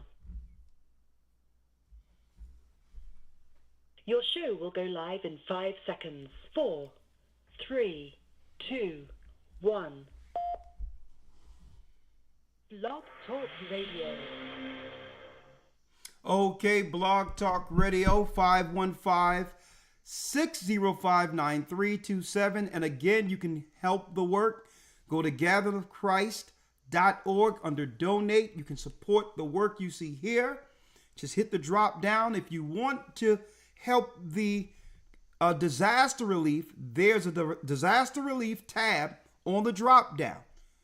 You don't have to give that much. Whatever you can give towards the disaster, if something happens, that money's there to help people in times such as this. So I wanted to put that out there for our brothers and sisters. All right. 515-605-9327. You can call in. But again, go to gatheringofchrist.org/donate to support this work. No one's coming for us. We have to, in times of need, we have to support one another so that when the events happen, emergencies, guess what? We're not waiting for Salvation Army or anyone else. We're on the ground to help our people, and that's what it's about. 515-605-9327.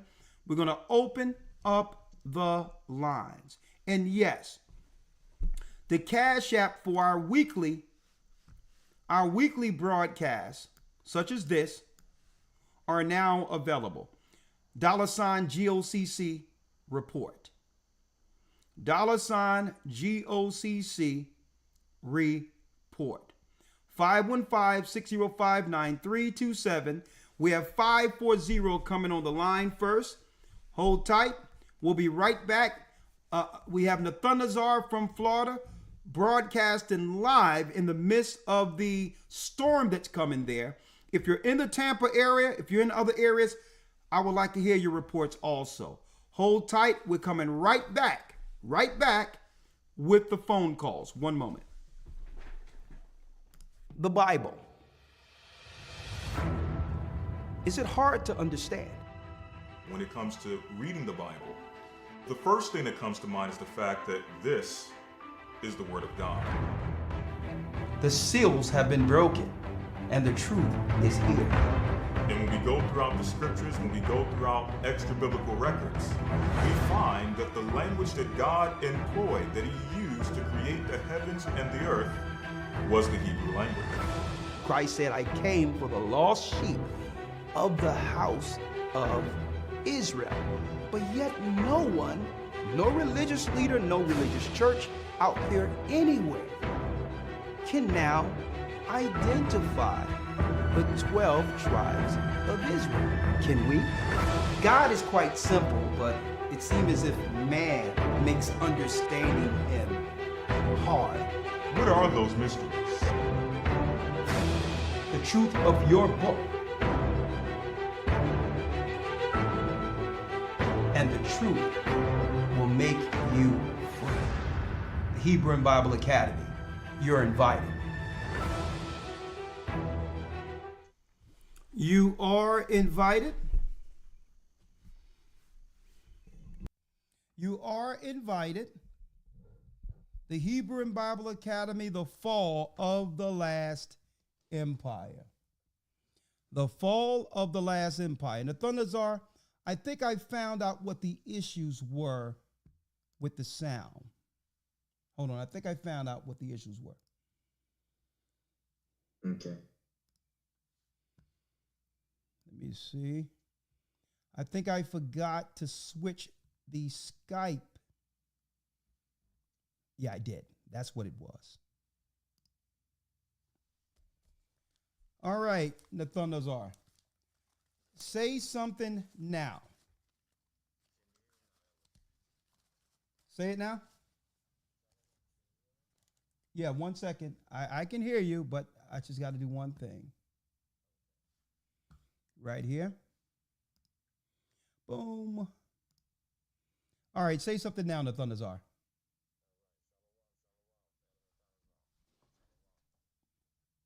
All right. Brothers and sisters, can y'all hear Nathanael on the outside there? Can y'all hear him? I can hear him clearly in my headset. I want to make sure you all can hear him. Yes?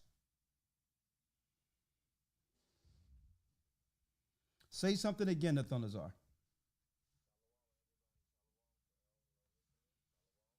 Okay. I think I know what it is. Multi-channel. Multi-channel. Say something now. Shalom, everyone who are listening online right now. Shalom to everyone. That's absolutely excellent. They can hear you now. Oh, praises. I got you. There it is. Let me pull you up. And again, Nathanael, I'd like to thank you for, I know you're in the midst of, contacting all those who are in Florida and all that. And I know they're still texting you and calling you, directing the people in the midst of this storm. I really appreciate all you do. I really do, my brother. I do. Yes, sir. All right. So let's open up the lines. 515-6059-327. We're going to start off with 540 area code. This looks like a familiar phone number, but if anybody like to chime in and ask any questions or have any statements or comments on what we're talking about. There's a lot of things going on out there that they're talking about. They're talking about how there must be some money. There could be some money in place that would have 15-minute cities in these areas. These are serious beachfront areas that's worth its weight in gold. If only they can get these poor people off of this prime real estate. There's a lot of questions that are out there right now, allegedly. But hey, 515-605-9327 if you want to chime in. It's going to be a short broadcast tonight.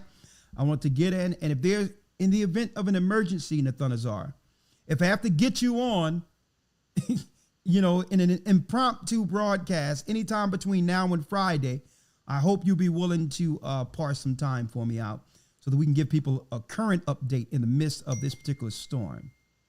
Yes, sir. Yes, sir. We'll be up all night, just waiting, getting reports from everyone as well. And we encourage everyone also to report to anything that's going on, whether it's power down, whether it's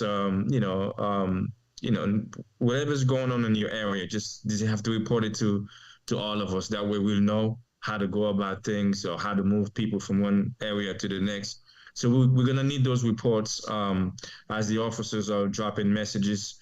Please respond, and we need those reports so we can find the best way we can save as much people as possible through this storm. We're going to be up all night. The storm is coming down around 1-2 o'clock. So, just contact us. We'll be up. We'll be waiting for any information, any emergency. We'll be up. Just contact us and let us know what's going on. Okay. Thank you, my brother. All right. Let's open up the lines and hope you're open to answer a few questions if they have them. We only have one call here, so it might be a very quick night. 515-605-9327 for anyone who would like to chime in.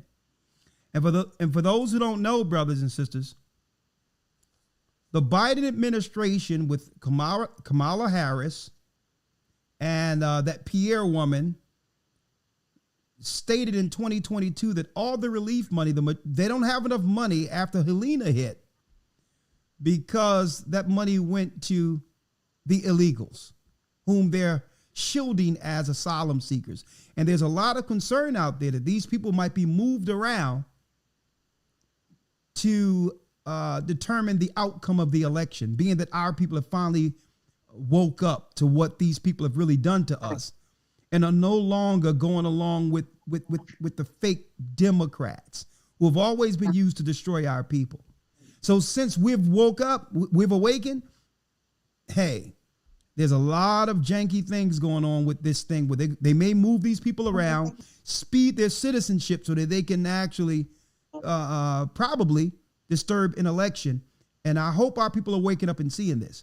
And for our people who are supporting these people, hey, I'll tell you what, if that's what you vote for, that's what you get. Don't complain when there's no jobs and you got a degree, this degree that you're in debt almost 6 figures to pay with no job in sight that will have it where you can actually bring down that debt. Do not complain when these people, Ukrainians and others, get housing and all the funds that your forefathers bled and died for. Don't complain. 540 area code.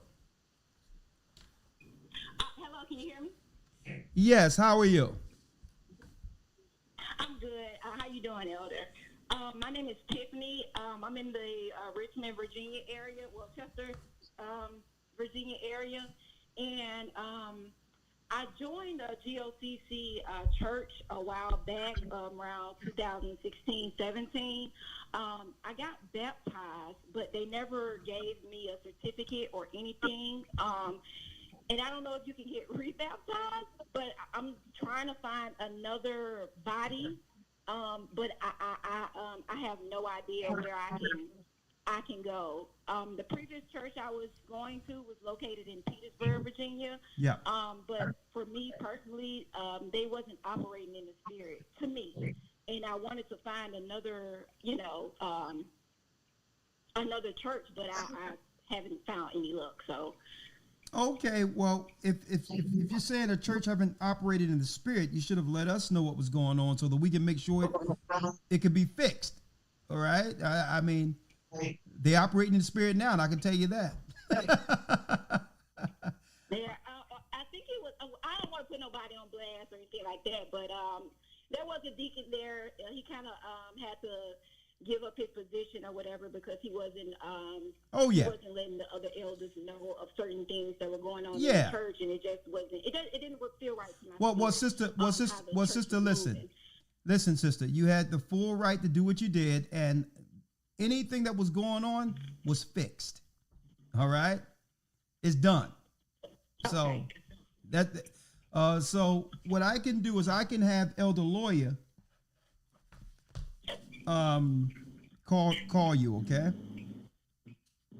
Okay. Let me have your name again. My name is Tiff. Do you need first and last? Just your first name. Tiffany. Tiffany. Well, I'm sorry about that experience, but that's not indicative of what happens in most churches, especially with what we've established in this truth. But I'm gonna tell you this. No one or no church is beyond reproach. Okay?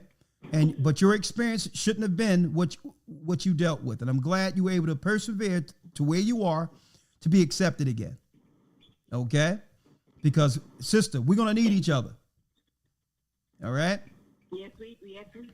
All right? And in times like this, let me tell you, years ago, I tried to run away from what the Most High wanted me to do. And the realization is I had to accept the fact that I can't unsee what I've seen and what the Most High have shown me. Right. So the reality is, even if I try to take my ball and go home, I still have to deal with the reality of when I open that book and realize, hey, I'm going to need to be with some people in like mind when all of this goes down. Okay. And that's kind of how it's happening for me. It's like, ever since I've been woken to the truth, I just can't stop. Like, everything around me just bothers me so much, and I'm trying to stand still, but I know that I need a body with me, and I'm trying to find that body to, help me along the way. Well, sister, that's what we're here for, and I'm glad you've endured up into this time, and the enemy didn't take you in the midst of that stumbling block that happened for you. But we're going to do our best and just hold on, pray for us. But I'm going to tell you, the people that's in this church are here to, and guess what? We're being shaped in the image of Christ as we come closer to the end. And you understand? I'm not here to make no excuses. I'm not here to look at the past and make an excuse for anything. I'm here to say the Most High have had us persevere, and we're here for you now. Okay, whatever's been done back there, I'm not trying to rehash none of that. Listen, we got to finish this. So if you're willing to get in and forgive whatever happened back there and see what's going on now to help us through this, so we can help you through this, hey, that's what this church is about. All right? Okay. Welcome back. And yes, when you get your call, Tiffany, someone will send you your baptism certificate. Okay, thank you. Okay, I'm writing your number down here, and I'm gonna have the elder reach out to you in the area. Okay. Okay. Thank you, sister. Thanks for calling. And I just want to send my condolences to anyone that's that's living in the Florida area that's experiencing the hurricane. The Most High be with everyone, and everybody stay safe. Thank you. Thank you.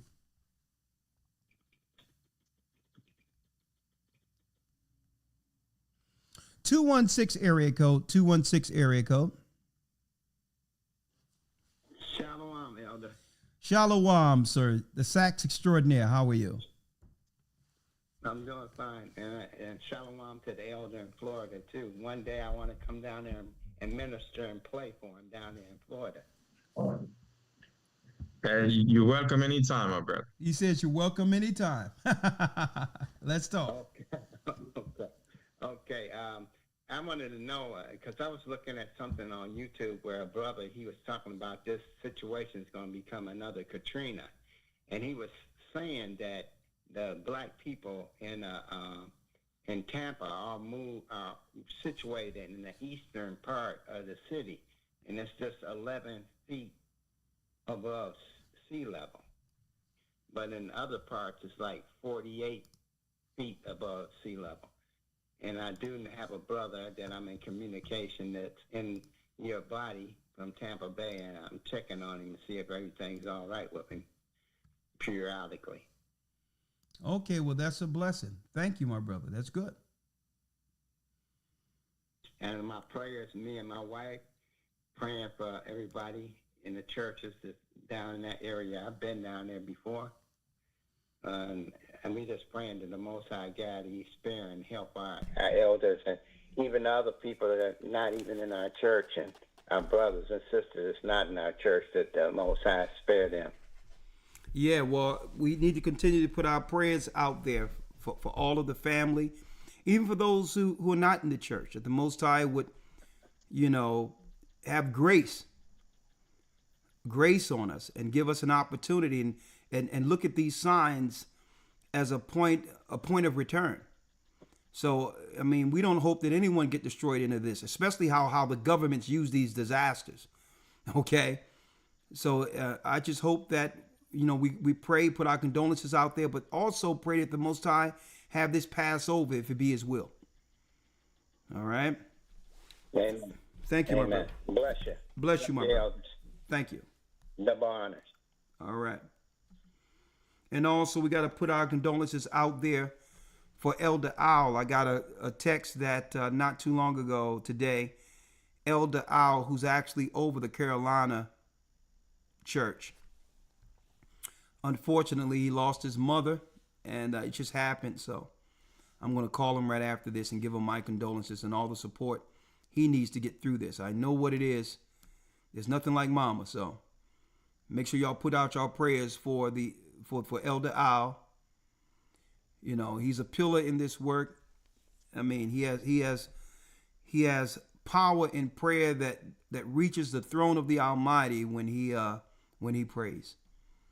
And we pray that the Most High accepts his mother into the bosom until we see her again. And Elder Owl, if you're looking at me, we love you, man. And I'll give you a call as soon as I'm off of the broadcast.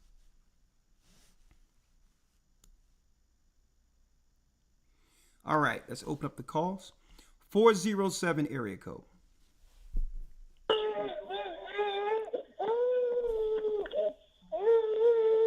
Oh, Lord, feed that baby. 561 area code. Shalom. 561 area code.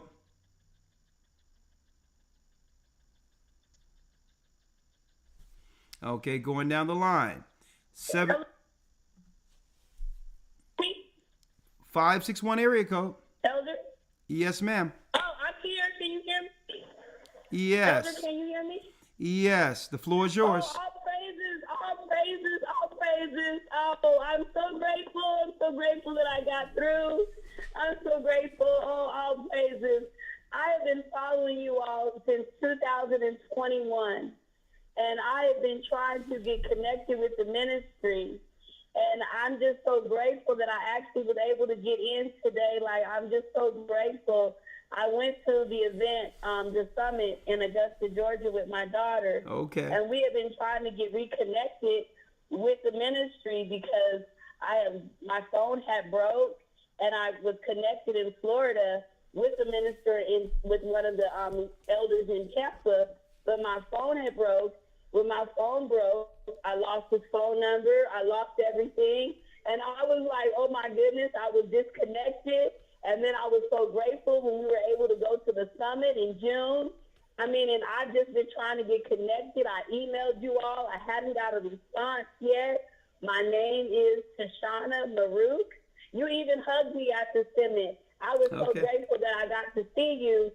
But it just was like, I'm just so grateful because in the season that we're in, I know the Most High is working, and he gives me visions. Like, one of the things that I've been so grateful is because the things you talk about, the Most High gives me visions so that I can see them.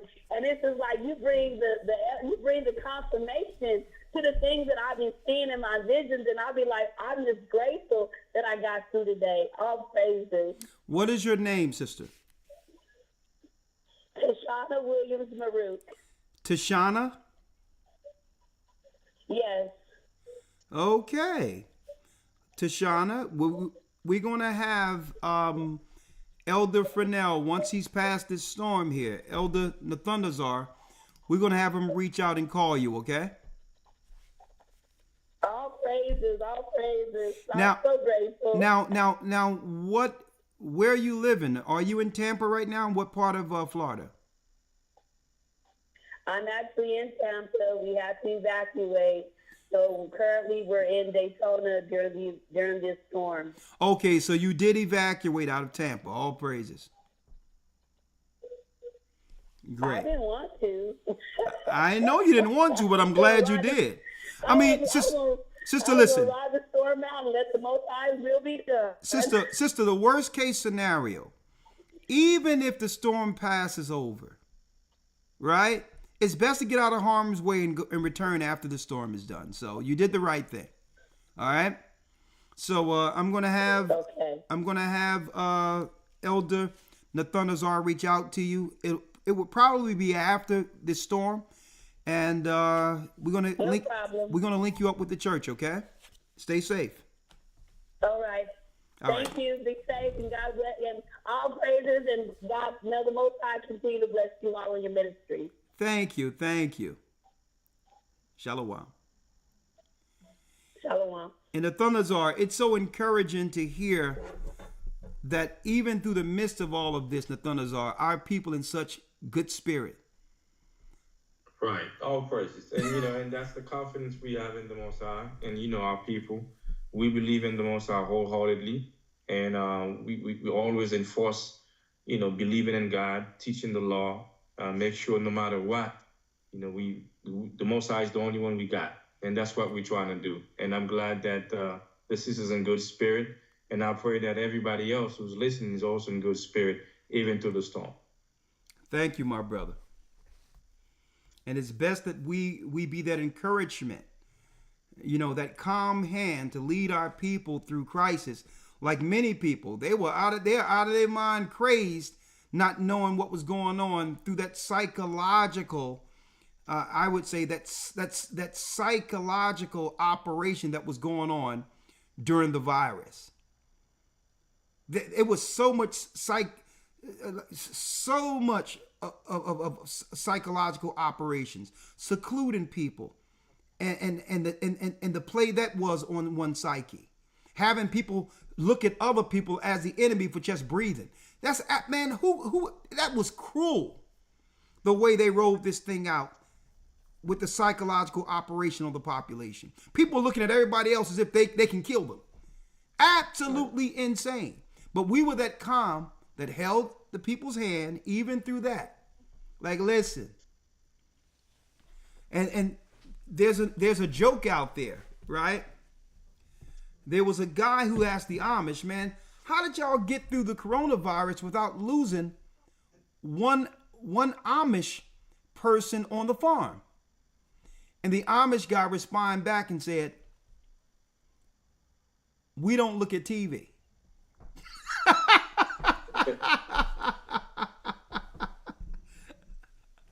Most people were actually getting driven to their own demise with what they were trusted to listen to. The Amish guy responded back and said, we didn't lose one person because we don't have television. And I'll let you all fill in the gaps. Most people was like, okay, I can't taste, I can't smell. Let me run out of the safety of my home and go someplace where I can be harmed.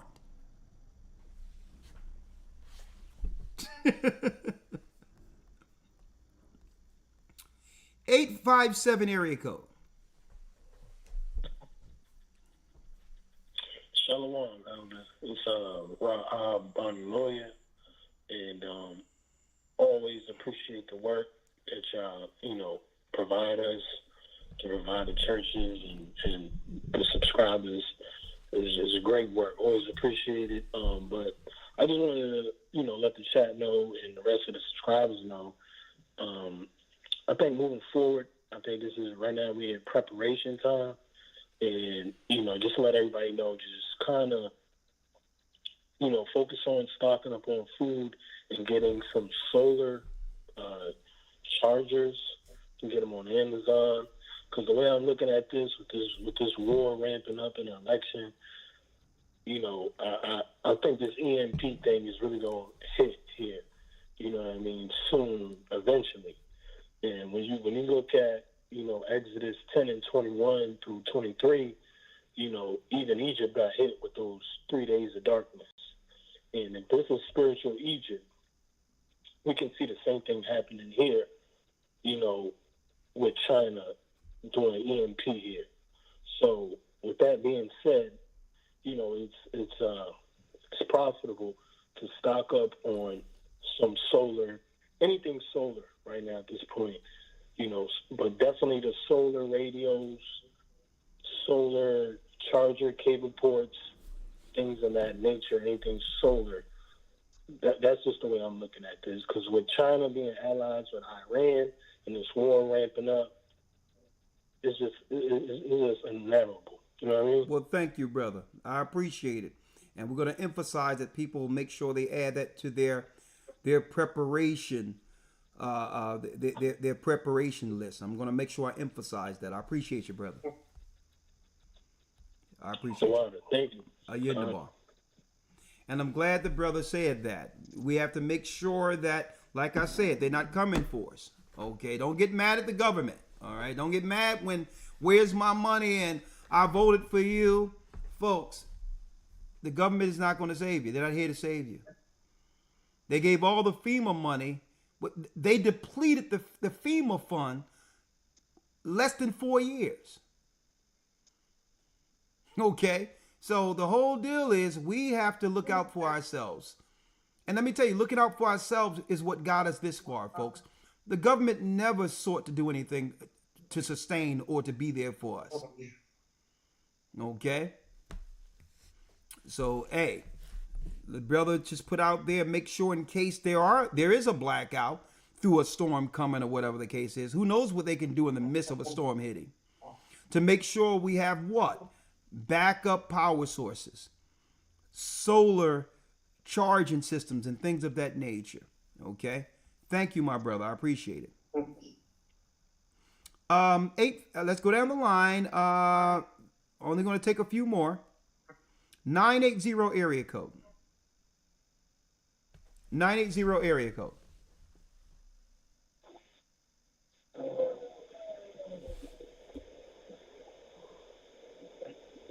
917 area code. 917. Hi, Shalom, Elder. Shalom. How are you, sister? Your name, location? My name is Valerie, and I'm in Georgia. Okay. What say you? Are you you're in a safe place, right? You don't have anything to worry about right now, right? Oh, no, no worries, no worries. But I just wanted to just reach out and tell you thank you and all the elders so much for being here for us, because it's like if it wasn't for the Wednesday classes that you have, the Sabbath class, and also the academy, I don't know where I would actually be, because it's like I moved from New York to Georgia. I don't know anybody really here, so it's like between you and my internet family, you just keep me uplifted all the time, and so I just wanted to tell you thank you for that. Thank you everybody in the room. Actually, thank you for that, because I appreciate it. Well, sister, all praises be to the Most High. That's our reasonable service. But let's see what we can do about getting you someplace to gather and congregate with the church down there. Are you that far Oh, from yeah. the from I've the? been looking. Are you that far from the Atlanta body? I don't know where the Atlanta body is. Atlanta is about an hour away from me, but that's okay. Yeah, that's not bad of a fine. travel. I travel. There's people that take long that travel longer than that. That ain't too bad to be in proximity, because in an emergency, if you're an hour away from your family, that's a good deal, right? Indeed. Okay. Indeed. But let me have your name. Also, while I have you on the phone, Let me have your name. my name is Valerie. I'm sorry about that. I wanted to make sure.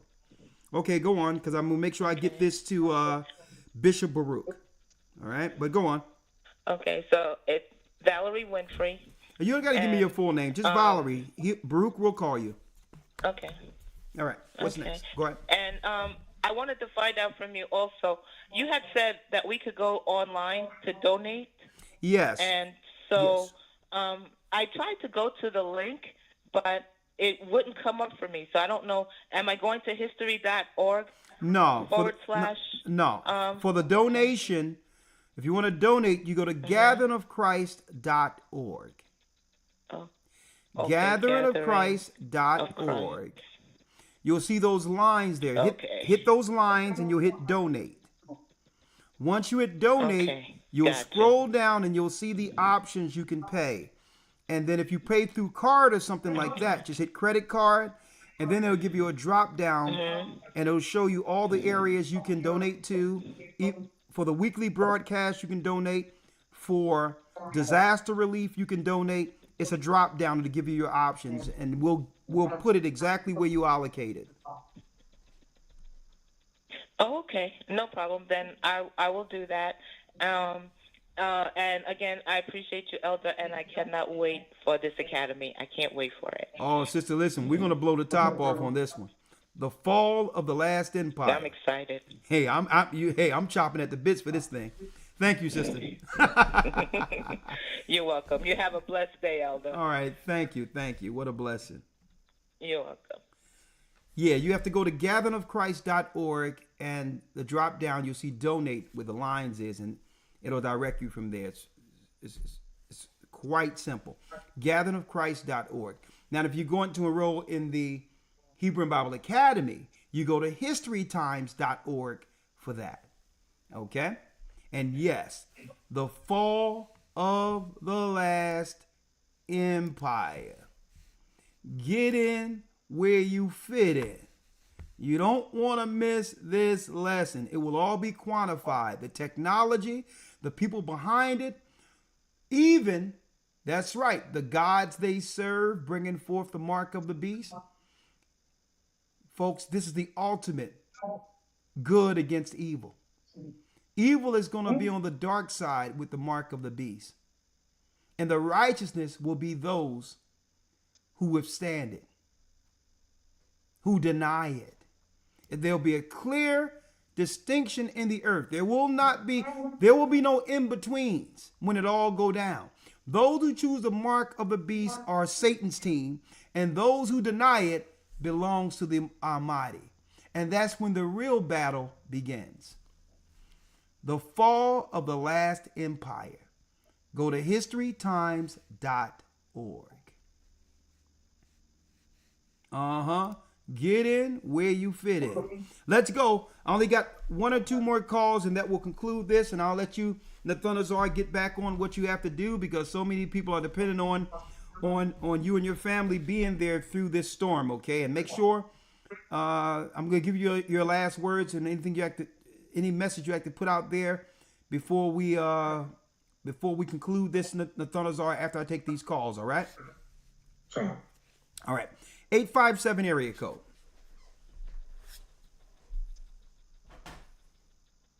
$857. Last call for this evening. I'll take two more. 757 area code. And I think I did 407. I think I'm going to chime back there. 757 area code. Hello? Yes. Hello? How are you? Hi. Oh, you guys are wonderful. Praise the Most High. I was wondering about the storms and the hurricanes. Now, the Bible talks about them. Yep. And God talk about what he's going to do. Yep. Now, people are beginning to think that they are manipulated. Do you have anything to say about that? Oh yeah, I can break it all the way down for you. Okay. Now, okay. The most they can do in this earth with harping others is to try to direct the storms. Okay. I don't know if you were here earlier when I mentioned out of Ecclesiastes 39. Let me read that again for you. Okay. Okay. Now, let me get that for you. I'm going to read that first.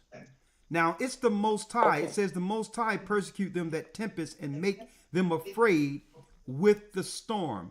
That's Psalms. Let me get it. That's Psalms 83 and 15. Let me read that first.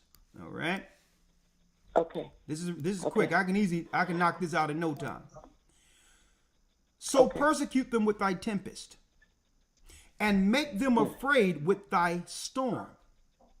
So we know it's the Most High that we should fear in these storms, because every hurricane or tornado you see is an angel. So they're still sent by the Almighty. You got that? Yes, so, I understand. So the whole world must fear. See, but this is where people are getting confused. Where they're getting confused is how the Most High allowed the evil to operate that would be what? An amendment, but to take out the wickedness in this world. He will use them in their technology to actually judge the wickedness. And that's what people don't understand. Right? Now let me yeah. So the elite think that they're using this for their turn, because the elite believe that they're going to depopulate the earth and go out into the cosmos and take down the Most High in heaven. They're insane. So this is their Luciferian doctrine at the end of this, that they will sit on the sides of the north and take down God at the throne of God. Nonsense. So they're doing it on one level, believing that they're going to achieve this mission against God, when the Most High is using what they're doing too against them. Okay. Now, let me show you this. When you go to Ecclesiastes, I'm going to pull it up, the 39th chapter. That's Sirach 39. Let me pull it up here. And I read it earlier. One second.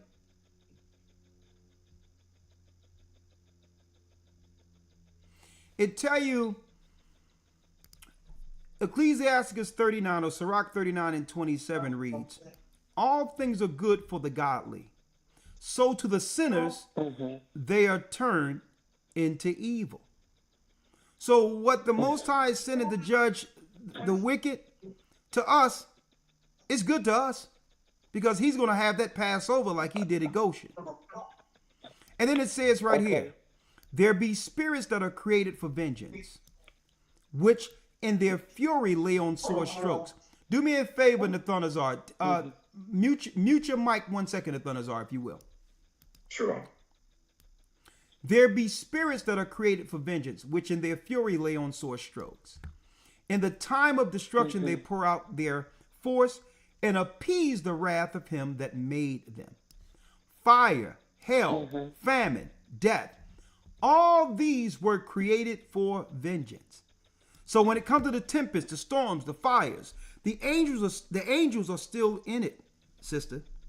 So even if they whip up harp, where the Most High has an angel in the middle of the sea and that angel moves over, there's still some intelligence with that angel.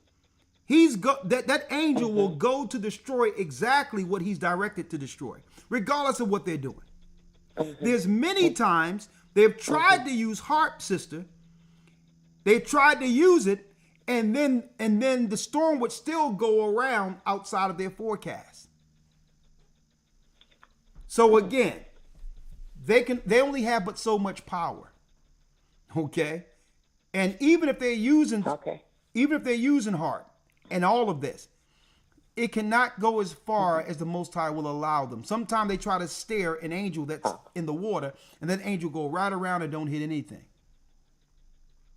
Okay. Right? But here it is. There's a difference between storms, which are angels and tornadoes, and what harp does when it comes to earthquakes. That's a difference. Okay?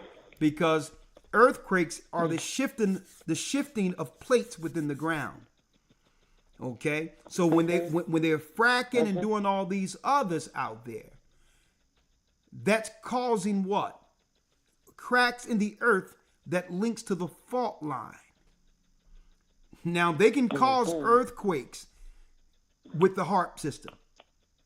And I'm not saying this because it's a conspiracy. You can look up harp and it tell you what they can do with it.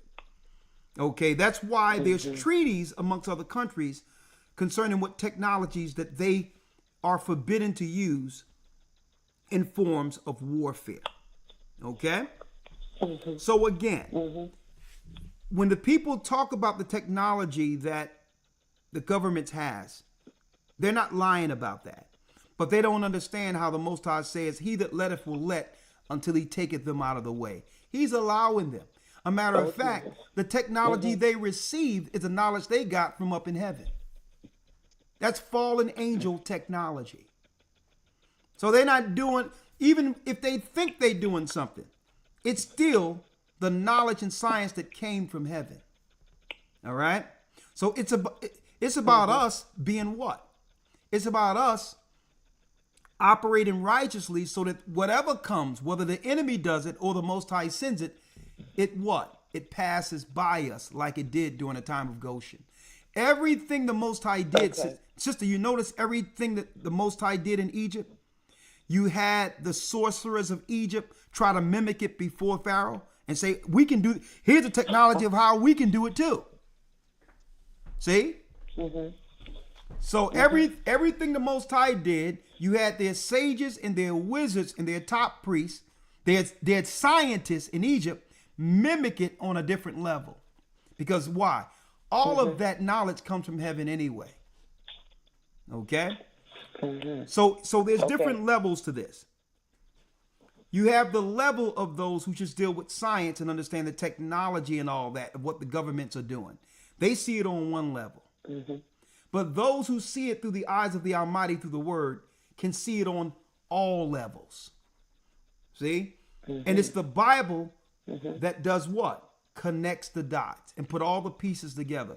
That's why a lot of people who are conspiracy theorists out there, knowing that governments are up to all types of nefarious things, they end up coming into this truth because it took us coming with the Bible to connect the dots for them. You understand? Yes. So that's just it in a nutshell. They can only do what the Most High allowed them to do, and they can only destroy whom the Most High is judging. Okay. Thank That's you very it. much. You're welcome. It's a lot, though. And if you didn't keep your eyes on God, you would be shaking all the pieces. True. True. I understand. Thank you so much. You're welcome. Bye-bye. Hey, I can't take all these phone calls, you know. Y'all popping up out of nowhere. I can't take all these phone calls. But I will be taking phone calls this coming Friday, okay? This coming Friday. So I'm sorry I see y'all popping up out of nowhere, but unfortunately, we're at the end of the broadcast. We started this early today. We had an impromptu discussion. A lot came out, and we're going to keep our eyes open during this storm. And brothers and sisters, I need y'all to keep y'all prayers out there. And at any time that something changes with what's going on there, we want people on the ground to be reporting to us and giving us real-time reports, so that what happened in Helena in that last thing doesn't happen again, where no one is understanding what's happening grassroots with the people on the ground. Things get knocked out. The majority of the people become silent, and the only communication we're getting is from mass media. Hence the reason we're getting in front of this on the ground with people in our church who are in those areas to give us updates. So at any time, you may see what? You may see an update on YouTube, a notification that the Gathering of Christ Church is live. It can happen any time of day or night between now until after the storm passes. So if so, come on in and we'll give you an update at that time. I'm going to end it with Nathanael. Brother, you know I really respect and love you. I need you to give the last word and keep us informed after this. Yes, sir. Yes, sir. I would like to, start with one scripture, Psalms. I'll go ahead and read Psalms 107. Let me get it for you. Yes, sir.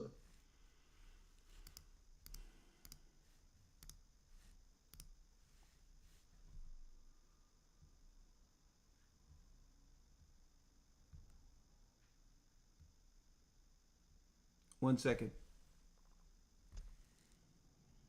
All right. You said Psalms 107? Yes, sir. Psalms 107, and I'm going to start reading from 24 all the way down to 29. Okay. Just to conclude.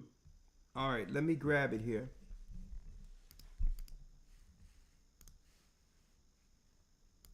Yes? Yes, sir. And also, relate to what you were mentioned earlier with the sister that you were talking to as well. It reads, Psalms 107, verse 24. It says, these see the works of the Lord and his wonders and the deep, which means and the sea. For he commanded, which is the Most High, for he commanded and raised the stormy wind. So it's the Most High who command the sea, whatever we see what's going on right now, it's a command from the Lord. It says, for he commanded and raised the stormy wind, which lift up the waves thereof. So that's from the Most High, directly. Verse 26, it says, they mount up to the heaven. I mean, we're about to see some of that stuff going on very soon. They mount up to the heaven. They go down again to the depths. Their soul is melted because of trouble. And of course, those who are, in ships and things like that in the sea, when they see things like that, of course they are troubled.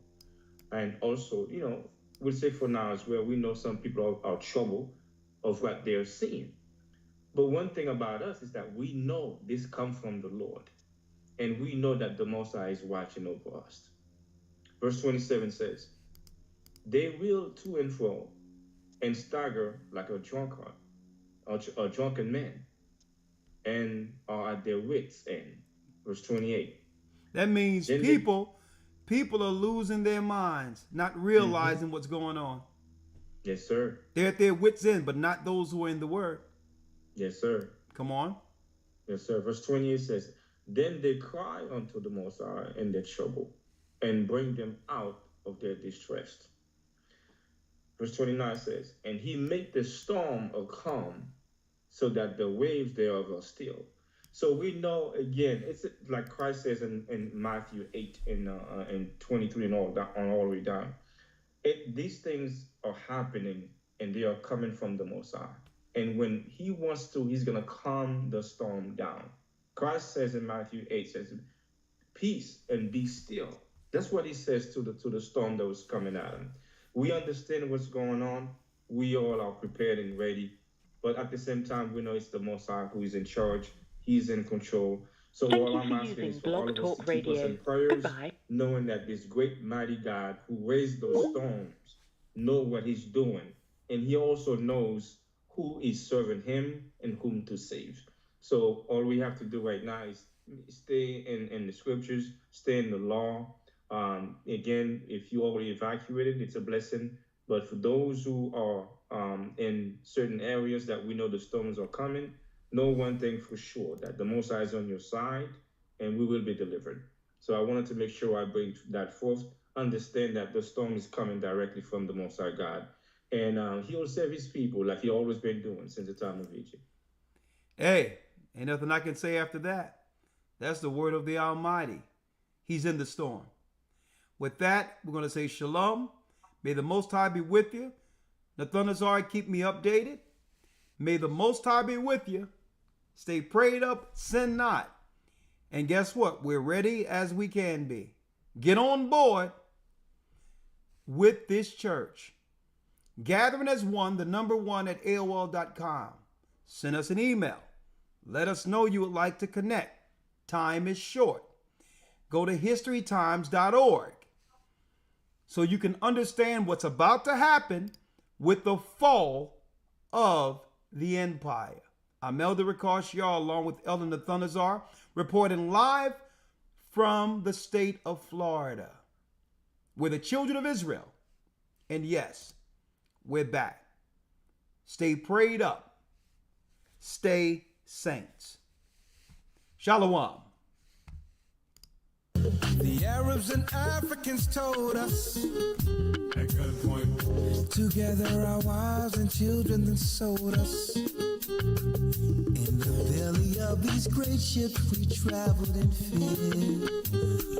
By the rivers of Babylon we found our brothers here. Asha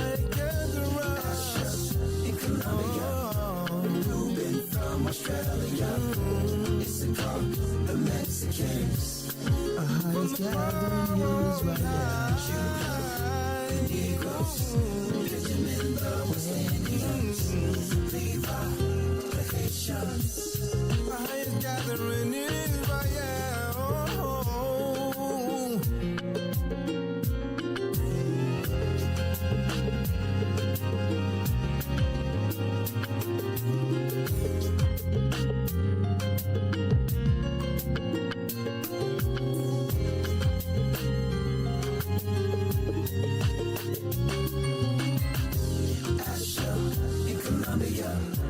Reuben from Australia, Issachar, the Mexicans. That's who we be. We be Judah, the Negroes, Benjamin, the West Indians, Levi, the Haitians, Manasseh, the Cubans, Ephraim from Puerto Rico, Naphtali from the Isles of Hawaii. The Lord is calling back Israel. Zebulon from Panama, Gad, the North American Indians, Simeon, the Dominicans. AHAYAH's gathering Israel.